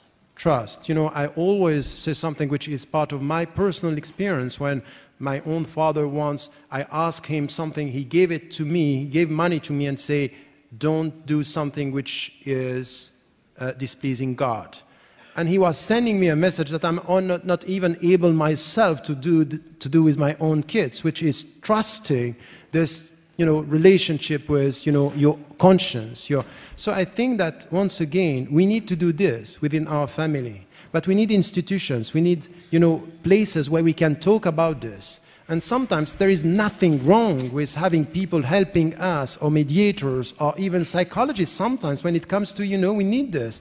And I would say that these Muslims that say, okay, the only answer is go to pray, that's fine, I know that I have to pray, but we are not solving the problem. So I would say that once again, it's a question of, it's difficult, but we have the responsibility to find the right means where we are to solve the challenges when we are. So living in the West, this is a community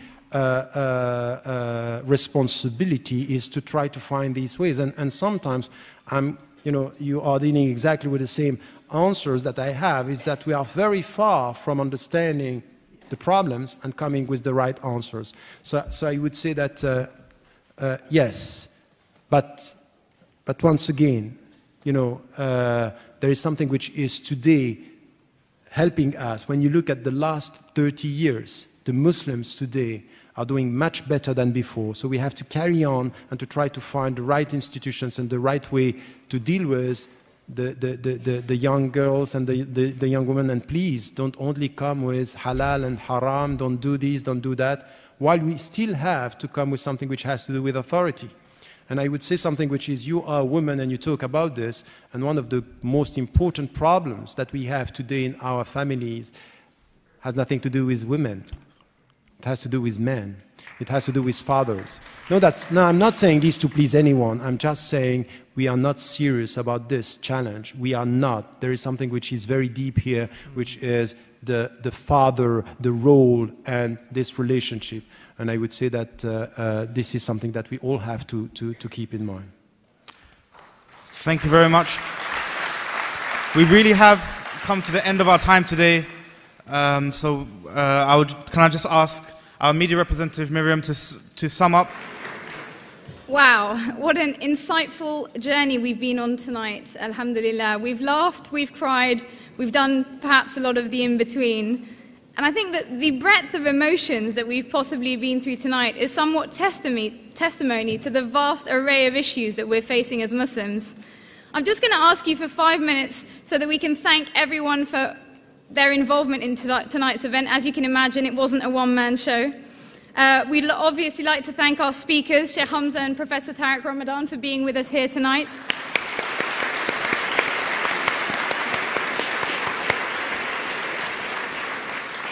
We'd like to thank you, the audience, because of course you're a major component of the show and you've made it what it is. The ISOC team, we'll get the applause at the end, please, inshallah. The ISOC team, in particular Imad, for heading up this gargantuan operation and taking it from a seed to the fantastic event we've had tonight, alhamdulillah. Reem, wherever she is, probably organising, for being a management whiz and the queen of multitasking. Nawaz, Sazan, Kauthar, Imran, Arzu, Amir, and so many others for their delightful phone manner and powers of persuasion, not to mention tenacity and resistance to sleep deprivation.